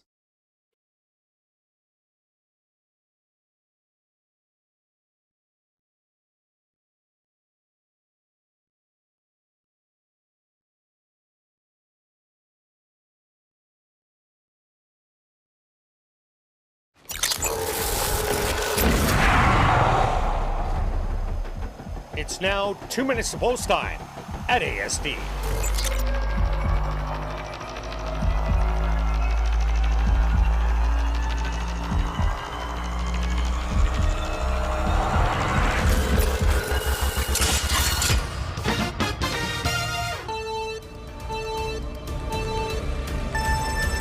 All right, we're shortening up to 7 furlongs, still 2 turns right in front of the grandstand. Great if you're at the track. Here we go. We got the fillies in a tough allowance field. I've landed on the 1, the favorite, big stretch. The value isn't there at even money, so you might want to look for some exactors. I'm going to give you the 3 horses as a horse that wasn't that far off of the 1, and she's at 6-1. She needs the extra distance, and I think that's going to help. So I'm going to use the 1 and the 3, and don't forget the 2. So 1, 2, as easy as 1, 2, 3. Stretch. Kirt. Well, Stretch, thanks for letting me in. I also like number 1, Big Stretch in here. This is a horse I think will show speed today with the advantage of drawing the rail, which is real key in these 7 furlong races, the inside for getting positioning. So I think he's going to be the speed and try and steal it. I also like the 4, Dixie Mo. If there is a log jam on the front, Dixie Mo will come flying in the end. I'm 1-4 here in race 5.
Big Stretch, the 6 of 5 favorite.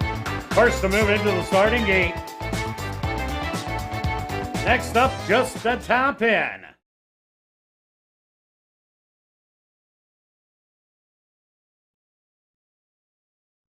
Orange Theory moves in.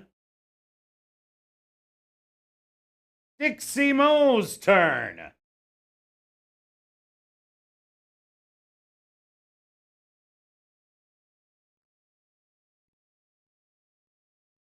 Next up, Wits 10.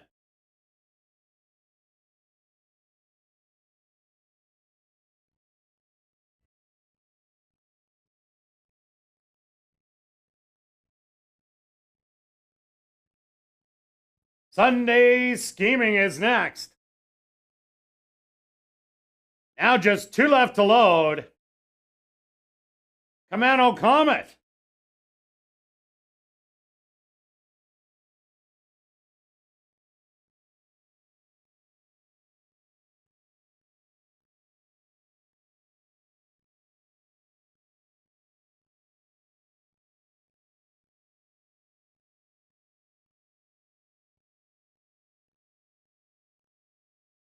Commando Comet will get a little extra help from the gate crew.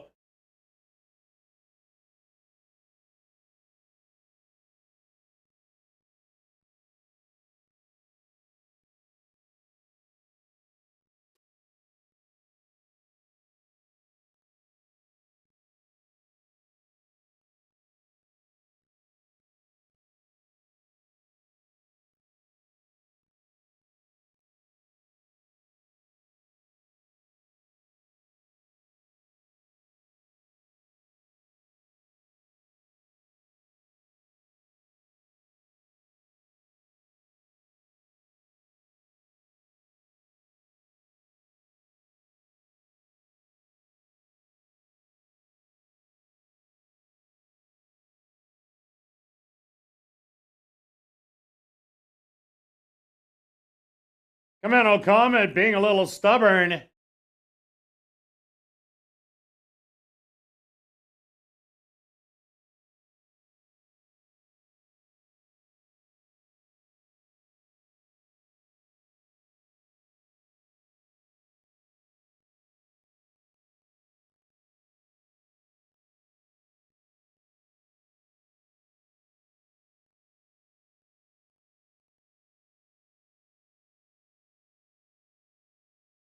Commando Comet is now in and just waiting on Blues Roar to the outside.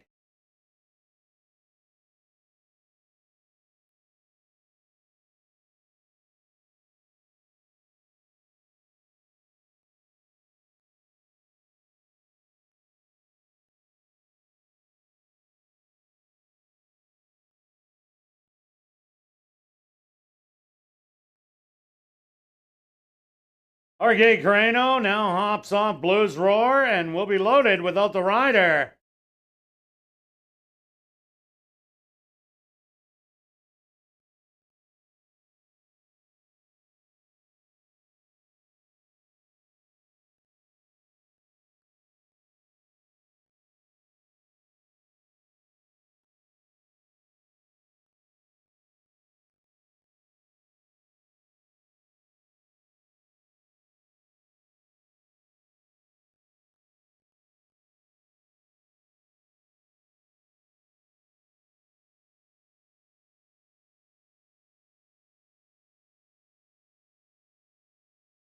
Blues Roar now in. Jockey Jorge Carreno now hops back aboard. They're at the post. And they're off. Quickly from the inside, Just a Tap In secures the early lead by a length and a half. To the outside, Orange Theory, 3 wide. Commando Comet settling in behind. That's Big Stretch with Dixie Mo in between horses. Settled 3 wide, Blues Roar. Then another length back to Sunday Scheming. Who's your early trailer?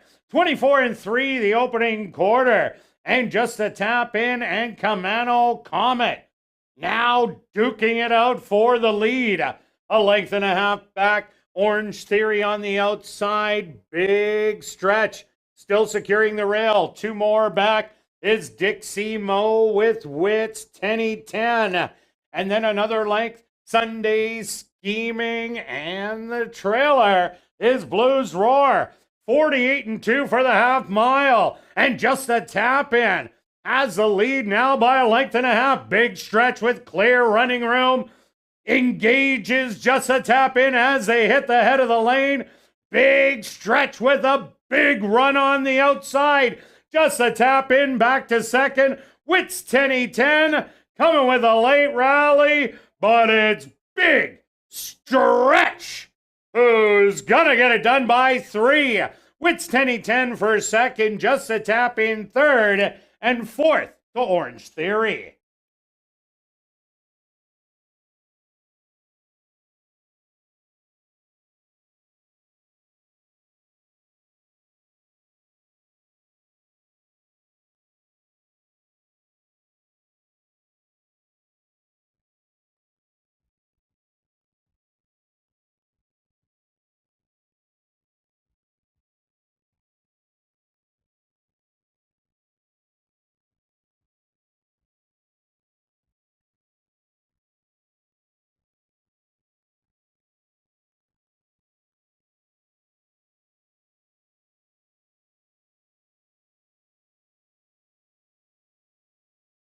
The Stewart's supposed to number 1, Big Stretch as your race winner. Second goes to number 5, Wits 10-10.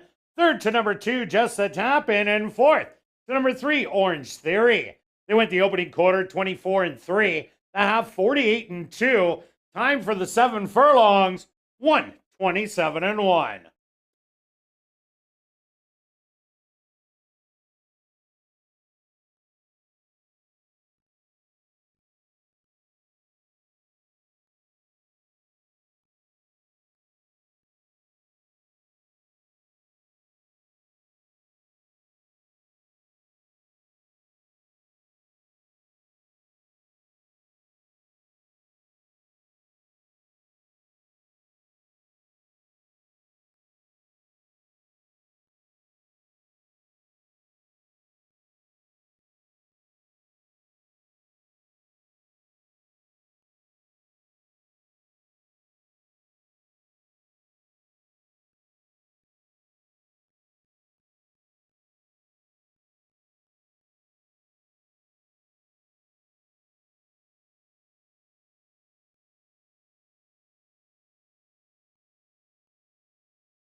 Now entering the winner's enclosure, the official winner here in race 5, that's number 1, Big Stretch. Big Stretch is a bay filly, 4 years old, by Mr. Big. Out of the mare Baby Zito by Curlin. Owned by A2 Thoroughbreds, trained by Michael Nault, and ridden to victory by Ronaldo Cumberbatch. Time for the 7 furlongs, 1:27-1.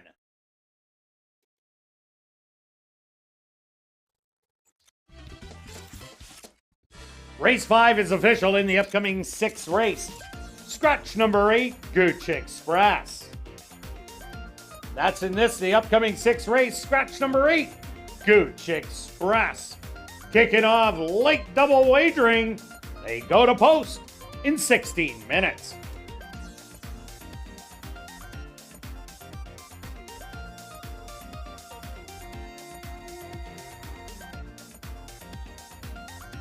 Well, want to keep up with upcoming events at Assiniboia Downs and live horse racing news? Well, subscribe to our weekly e-newsletter, The Inside Track, at asdowns.com.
Ladies and gentlemen, turning your programs back to race number 5, we had a claim to report.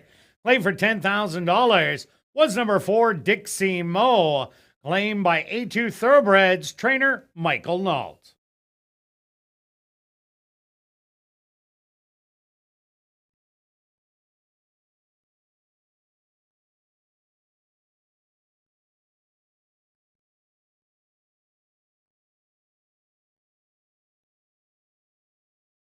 And ladies and gentlemen, in tonight's Ultimate Chase the Ace, Ron W.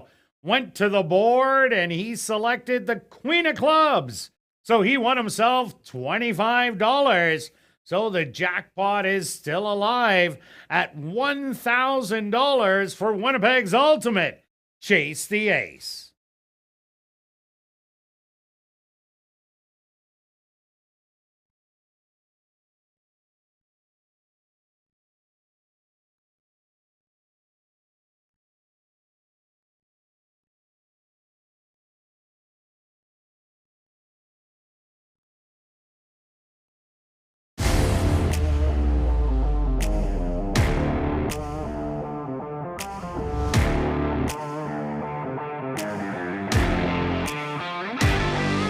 And welcome back down the paddock for race number 6 for this $7,500 claimer for 3-year-olds and up. They're going to go 7 furlongs. Scratch number 8, Gooch Express. A look back at race number 5, Big Stretch. Didn't go to lead. He wanted to play stalker today, and that was the right choice and got it done. Yeah, put himself in a good spot, and once got out, as mentioned, he likes kind of going a little bit longer and kind of pulled away. A couple good rides. The 5 came late. Tizzy Witz 10. Yeah. Yeah, tractor paid really nice. You managed I gave it for $12. You did give it for $12 and you got 121 back. We've seen this in the past. There's certain days that it's called Kirt's Day, and today so far is Kirt's Day. He's got the pick 4, pick 5 still going. Cash the try, so that kind of covered his bets already today. So well, yeah, early on I was no good. So plain and simple. All right, well, you're on a roll now. Here we go. Race 6. Another claim, 7,500 claimer. I mentioned I kind of like Big Stretch last time, was a top play. This race is a lot tougher for me. For me, nothing really jumps out at me. My top selection is the 7. This is very different. 6-5 horse on a horse that I don't mind. I certainly can see winning. Used it in the various sequence bets. I really like the races at a mile at Turf Paradise. Been stalking, made some moves. The figures are really good. Last time ran a nice race at 7.5 furlongs. Ran evenly, but a much tougher competition, and that's the key we saw in the last race. Big Stretch drop from the stake race into an allowance. So that's a slight drop. Now this time, this one's dropping from an allowance to a high claimer. So they're not giving away the horse. Class could take over. We've seen this.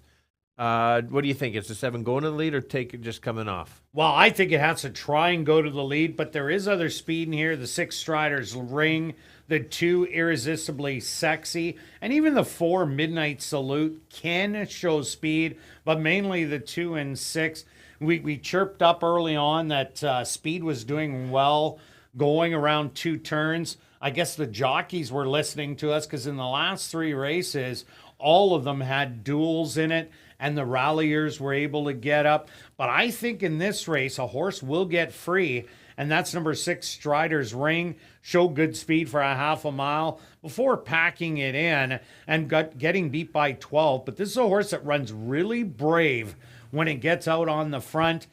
Before these last 2 races was 3 for 3 here at Assiniboia Downs, and all 3 races went to the front and was not caught. So I'm taking a shot that Strider's Ring will clear in this field, and if he does, I think he's going to run so much better than he has in his first 2 starts. Yeah, that's why I included in my top 3 for sure. We're talking a lot of pace. We've seen some closers come in, and that would be Mr. Pickles, the number 3 horse. And that's why I have the 2 of them. Last time out, Mr. Cowboy went gate to wire, was the lone speed. And so obviously they wanted to try to win. Mr. Pickles wanted to try and win last time, and they knew if they didn't go after the leader, they had no chance. So they attempted it. The horse tried something that doesn't like to do, and that's important to understand. These horses kind of have their rhythms and routines in the sense of they like to go to the lead, sit back, and then make their late run. Mr. Pickles was unable to make a late run because he was used early. Today, he certainly won't be on the lead or near it. Definitely not. Another horse to look at, number 1, Maz Mischief. 7.5, a little too far. First time out for fitness. Came back sprinting. The horse is not a sprinter. Now goes 7 furlongs and draws the rail in here. Getting action on the board at 5-1, but hopes there is a pace duel to run at. I think Moz Mischief could run a big one. Yeah, again, this is a type of horse that needs a few starts and then can wake up. And Jerry's, like you said, has got 3 wins already. All right, let's go to our wagers here in race number 6. Stretch, start us off. Okay, just a small wager. Like I said, I don't trust this race. I find it very tricky. Just a $3 exactor box, 3, 6, and 7. And myself, I'm going after Strider's Ring, who I think is loose speed. I'm taking a $2 exactor, 6 all, which is $12, and a $2 exactor, all 6, another $12. Only $6 a piece if you want to do a $1 exactor wheel. Good luck with all your wagers here in race 6, and we'll see you back for race 7 for Jackpot High Five Wagering.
The horses are on the track for race number 6. They're going to go 7 furlongs for $13,400. Number 1 is Moz Mischief, owned by Jennifer Taranjo, trained by Jerry Gorno, with Sheldon Chickadas. Number 2 is Irresistibly Sexy, owned and trained by Rick Wise, Antonio Whitehall aboard. Number 3 is Mr. Pickles, owned by Larry Liebrick, Ron Phelps, Marvin and Deb Buffalo, trained by Marvin Buffalo, with Ronaldo Cumberbatch. Number 4 is Midnight Salute, owned by Shelley Brown, Steve Holborn, Christina Bell, and Dean Brown, trained by Shelley Brown, with Praven Badri. Number 5 is Indian Cross, owned by KBC Racing, trained by Jay Buffalo, with Neville Stevenson. Number 6 is Strider's Ring, owned by Just for Kicks Stable, trained by Sean Morin, with Chavin Chow. Number 7 is House Limit, owned by John Gannis, trained by Jared Brown, with Jorge Carreño. Number 8, Gooch Express, was scratched. Post time for race number 6 in 3 minutes.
It's now 2 minutes to post time at ASD.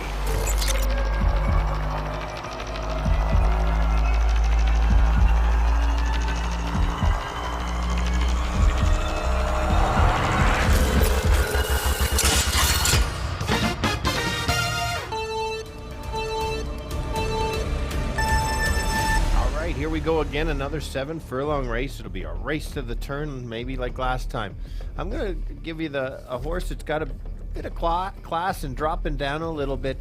Might get hung out to dry. The 7 horse is the horse to beat. It's going to need a good trip, has the class to do it. The value is certainly not there. Another one that's going to be closing late. You won't see Mr. Pickles early. He'll be coming late. That's the 3. And we'll throw in a long shot that's going to be Kirt's. He's going right to the lead, but I'll give you 7, 3, and 6. Yeah, Stretch, I like number 6. That's Strider's Ring. Strider's Ring, I think, is the speed of the speed. We haven't seen a horse clear in our 2-turn races yet this evening all by himself. I think this is the one. And the horses that do clear have done well, winning 5 out of the 6. So 16 to 1, I think, is a bargain. I do like 3 and 7 in here. Another long shot, the 1 Moz Mischief, will be sitting on the rail. And we've seen the last 2 winners rally from up the rail. So watch out and good luck here in race number 6.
Post time!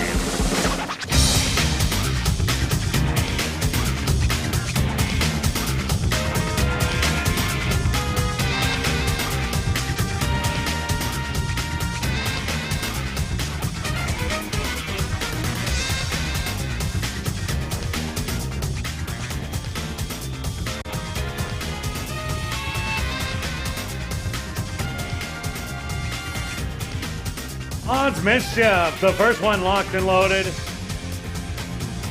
Next up, Irresistibly Sexy.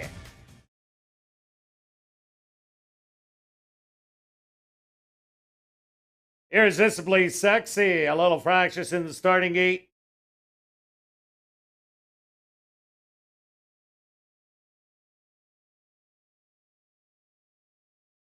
Next up, Mr. Pickles.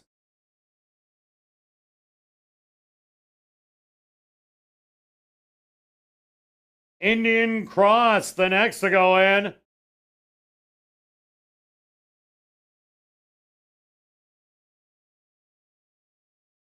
Strider's Ring walks up and in. Now just 2 left to load. House Limit to the outside. And just waiting on Midnight Salute.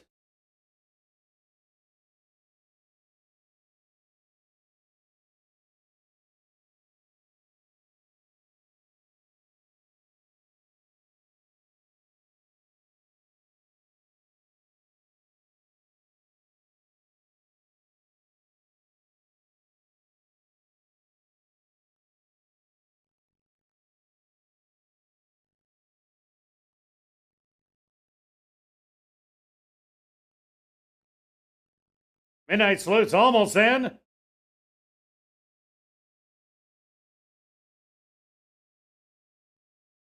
They're at the post. And they're off. From the far outside, Strider's Ring pointed out to grab the early lead and is going to get it by 2. On the inside, that's Indian Cross to the outside, House Limit. Now creeping up closer. Settled back in 4th. Midnight Salute 4 lengths off of it. Another few back to Mr. Pickles. And 3 more to Irresistibly Sexy and Ma's Mischief, who are about 10 off the lead. 24 3 the opening quarter. Strider's Ring has that lead by a half length with House Limit painted on his outside. Indian Cross right up there close, looking for room in 3rd.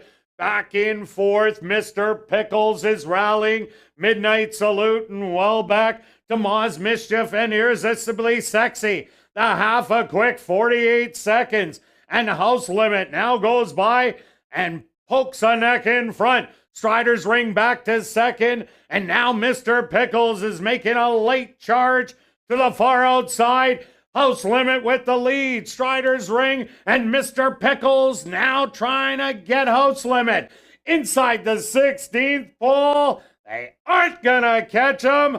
House Limit, the favorite, gets it done by 3. 2nd is going to go to Mr. Pickles and 3rd to Midnight Salute.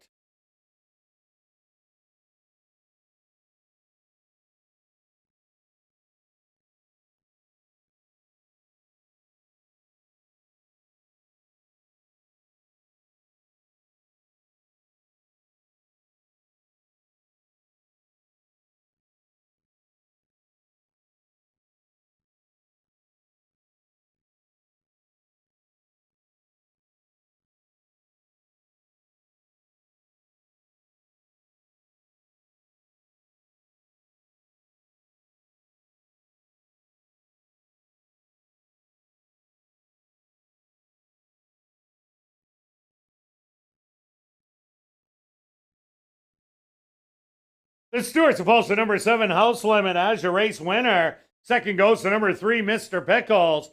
3rd to number 4, Midnight Salute. And 4th to number 6, Strider's Ring. They went the opening quarter 24 3. The half 48 seconds. 3 quarters 113 3. Time for the 7 furlongs 126 4.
Now entering the winner's enclosure is the official winner here in race 6. That's number 7, House Limit. House Limit is a big gelding, 7 years old, by First Defense, out of the mare Easy Limit by Stormcat. Owned by John Gannis, trained by Jared Brown, and ridden to victory by Jorge Carreño. Time for the 7 furlongs, 1:26 and 4.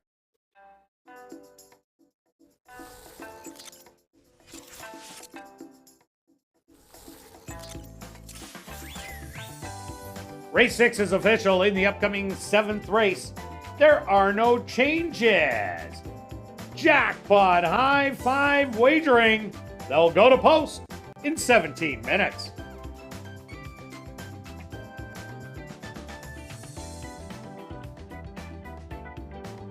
Well, after the final race, be sure to head up to the clubhouse where our popular Crazy Hour kicks in. Beer, shots, and wine, just $3.95, as well as half-price appetizers, plus 140 VLTs, ready for action until 1 a.m.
And welcome back down the paddock for race number 7, Jackpot I-5 time with an allowance optional $15,000 claimer. For the boys 3 and up, they're going to go 6 furlongs. Quick look back at race number 6, House Limit, much the best, and kept Strider's ring busy so he didn't get away and then carried on to victory. Yeah, when you do have the best horse underneath you, you get the horse to the outside, stay out of trouble, and Smart Ride, like you said, was the best in the race. At least, as we mentioned off camera, you took a shot on a long shot. You asked for speed, you got speed, and it's like, could the horse carry it? Ran a nice race for sure. Yeah, it would have been more interesting if he would have opened up 2 or 3 on there, but that didn't happen. Maybe next time. All right, on to race number 7. What a great race to finish it off and getting back to the sprints. Yeah, so a very competitive field. We've, again, mentioned on ASD Live that this is right close to a stake race where a bunch of them have run in stake races and are on the fringes, and so that's kind of why I started on the 9 horse. Julie's on the ball today. Ran a nice even race last time against Real Grace. Very good, as we know. He simply wins races all the time here and in Alberta. The race before that, again, another nice, easy, even race. Mike Taphorn's been doing very well, and he's got the trend that I do like. Couple decent races and then a workout to keep this horse sharp. I think he's just a touch better than everybody because he's kind of in the mix of a stake placed horse, and all of these are kind of the fringe players that kind of just get close but maybe don't belong. So stocking trip on the outside will be a little bit wide, but wide has not been a bad spot to be today. No, not at all. And Mr. Dazzle won't be far away from the early speed, which should be the 1 Tucker Time and number 6 Del Vecchio. Another horse that I like in here, number 5 Tapmaster. This is a horse that ran in the first stake race, the Nifty, and was only beaten 3 3/4 lengths. And that was an 11-horse field, so was well positioned later on in the race, but then took some time off. So maybe something happened in there. Came back with 2 workouts since after a 2-week layoff. Did a half mile in 50 2 handily around the dogs, and then came back with a really sharp half mile, 47 4. This is a horse that up until that last start had a win in 2 seconds in 4 starts, has tactical speed, won't be far away, and I think this is a good stalker in here at a decent price. Yeah, good call. Absolutely in the mix. We both have the 7 as our second choice. One angle that some people may or may not kind of know, and that is what I call it the Z pattern. It's a horse that shows speed early, presses, drops back, and comes again.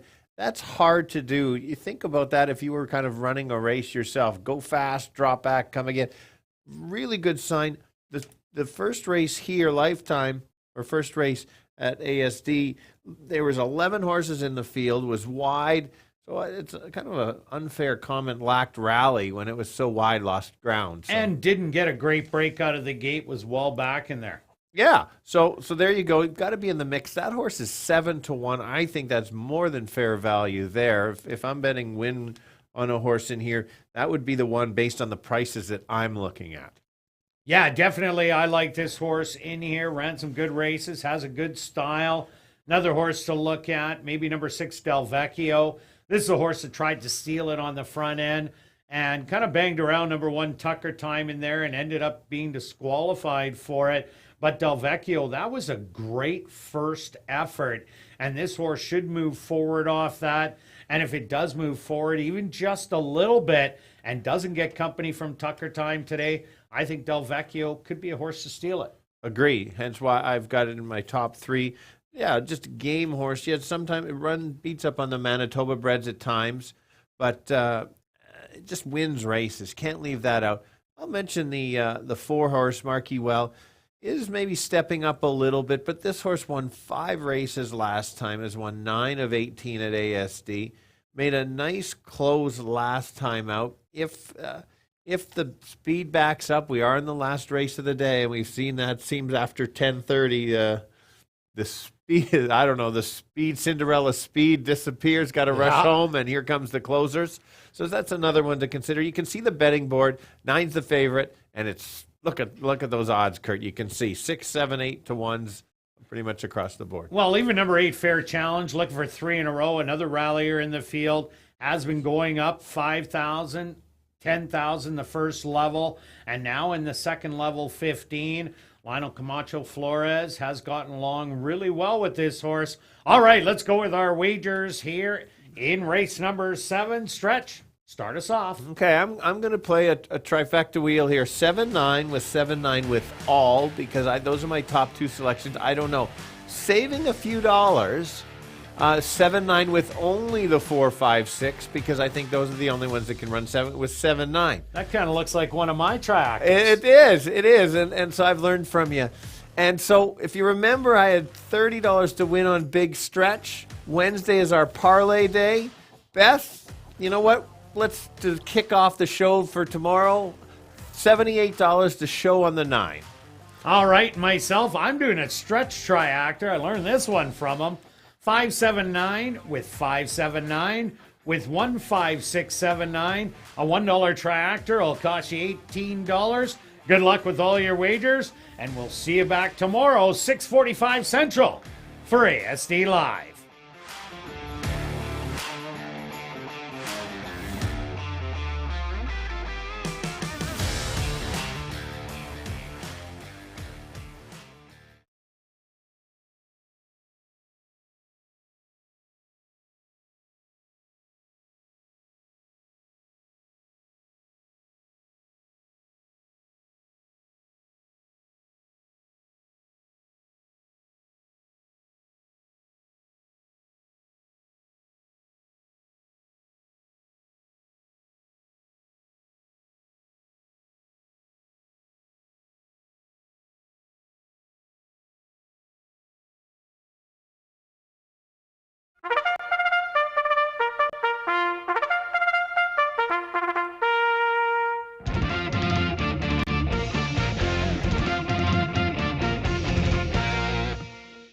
Horse on the track for race number 7. They're going to go 6 furlongs for $16,600.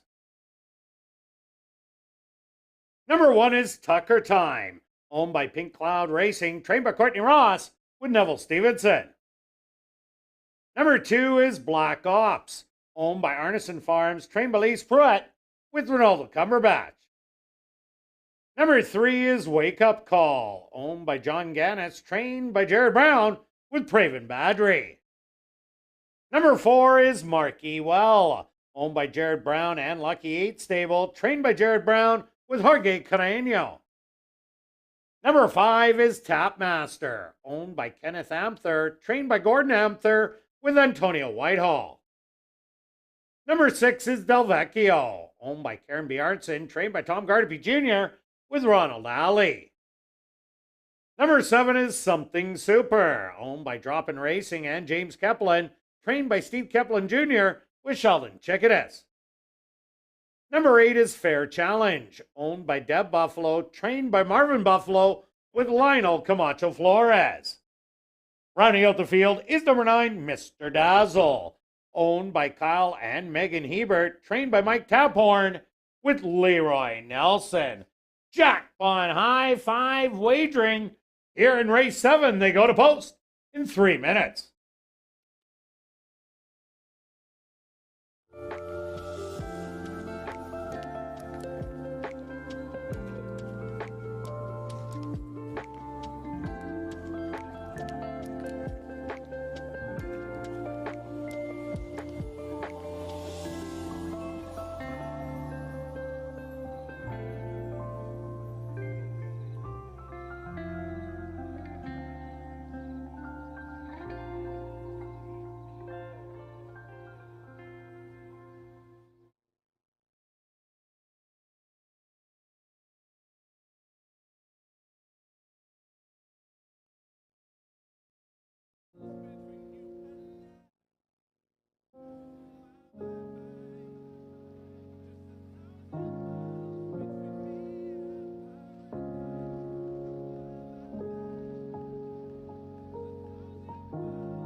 It's now 2 minutes to post time at ASD.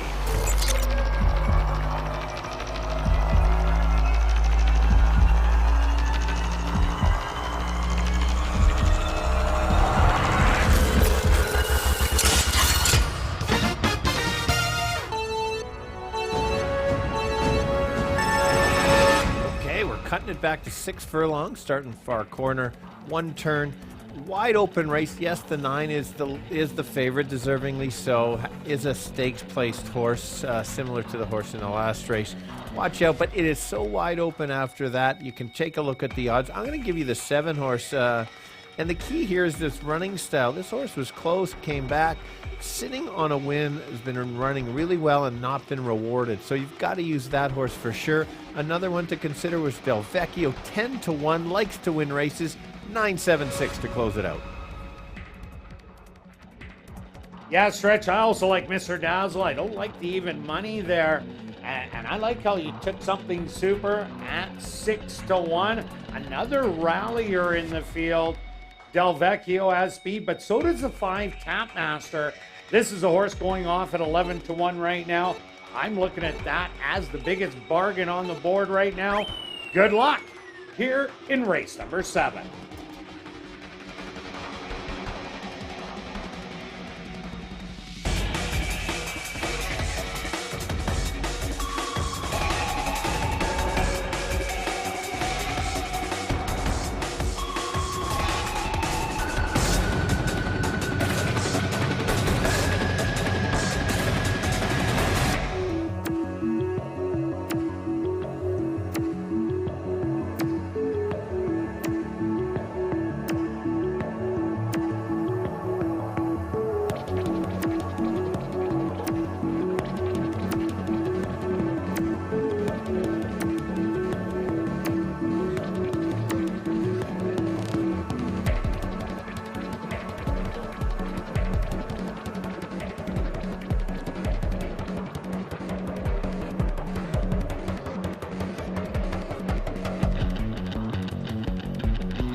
Post time!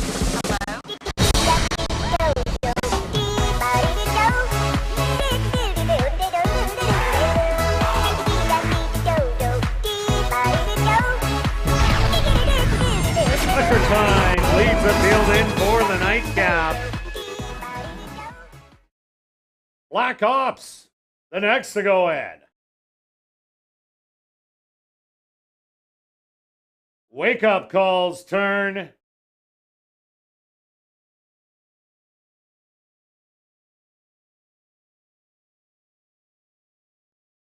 Marquee Well ready to go in.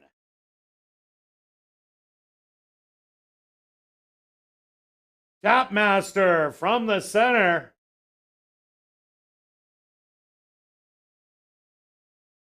Del Vecchio is in.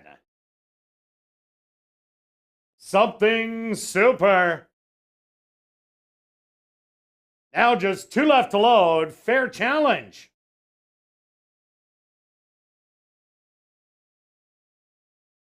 Now just waiting on the favorite, Mr. Dazzle, to the outside. The field is set. They're at the post.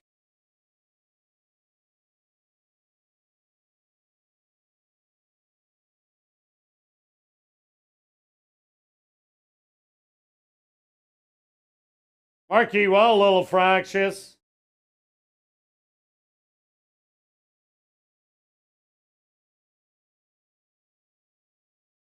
And they're off. From the middle of the track, Del Vecchio shows a little bit of early speed. To the outside, Something Super. Fair Challenge, 3 wide. On the inside, Wake Up Call. To the far outside, Mr. Dazzle. Moving up, Tucker Time. Also in between horses, Tapmaster. Another length and a half back, Marquee Well. And it's Black Ops who could see them all. 23-2 the opening quarter. And Del Vecchio with a short lead by a half a length. In between horses, Something Super, Mr. Dazzle. Making a 3 wide bid. Fair Challenge up close in fourth, coming up the rail. That's going to be Tucker Time. They hit the head of the lane, and Del Vecchio spins out of the turn with the lead by 2. On the far outside, Mr. Dazzle, still with some left, and Tucker Time, but running big, Del Vecchio is going to hang on for the win. Mr. Dazzle for second. Third's going to go to Tucker Time. Fourth, Something Super. And fifth, Fair Challenge.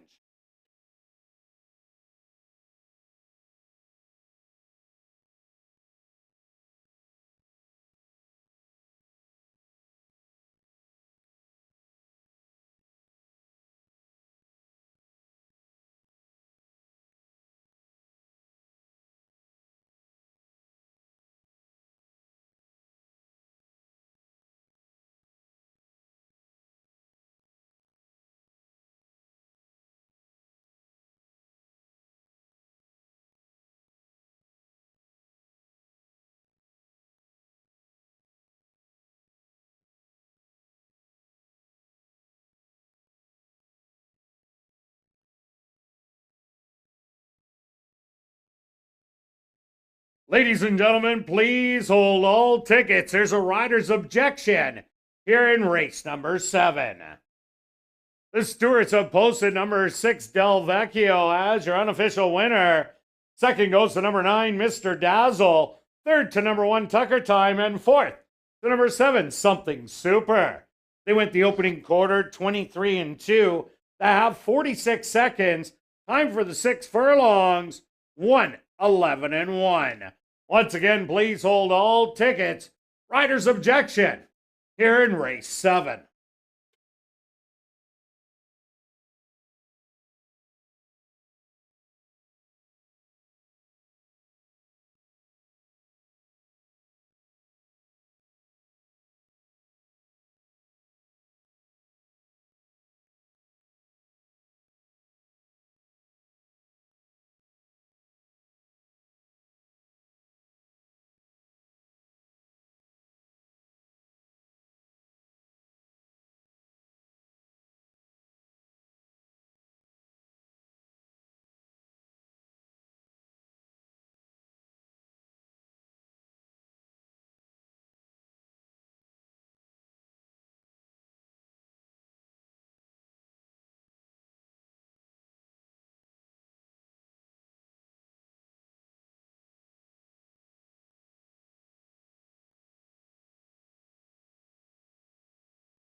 Now entering the winner's enclosure, the unofficial winner here in race number 7, that's number 6, Del Vecchio.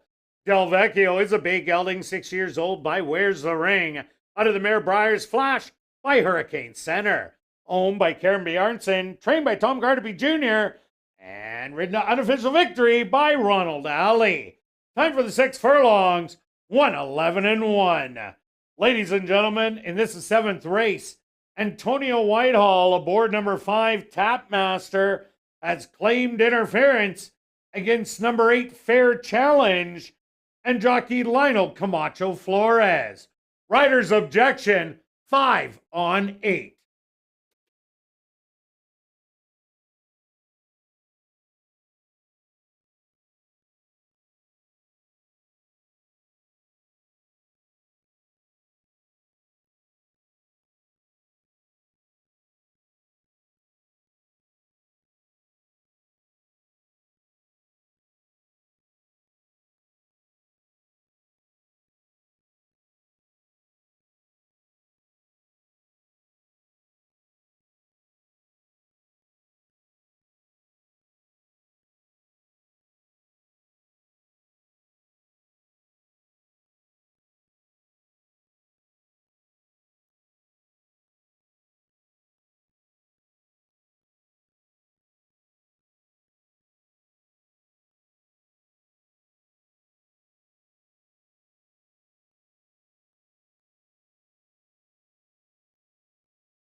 Ladies and gentlemen, after reviewing the films, the stewards have disqualified number 8, Fair Challenge, for interference with number 5, Tapmaster. So the new order of finish will become 6, 9, 1, 7, 4, and that'll become official. Well, now head up to the clubhouse to enjoy Crazy Hour on the second level. Beer, wine, and shots just $3.95 and half-price appetizers. Racing resumes tomorrow at 7:30. See you then. But let's head up to the clubhouse for Crazy Hour.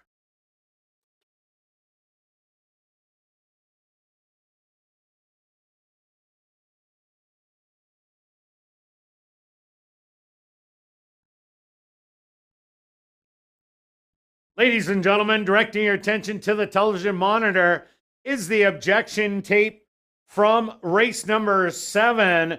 The objection, number 5, Tapmaster, Antonio Whitehall against the 8, Fair Challenge, and Lionel Camacho Flores. Pay special attention to the horse in pink. That is 4th from the left side of your screen, and the one in green. And right here is where the infraction happens. This is the North Tower head-on shot on the backside. If you could rewind it, guys. And once again, coming into the turn, the horse in pink is the 8. The one in green is the 5. And right there, after reviewing the films, the stewards disqualified number 8, Fair Challenge, for interference with the 5, Tapmaster. The 8 did come in 5th, but was placed behind the 5, so he was placed 7th.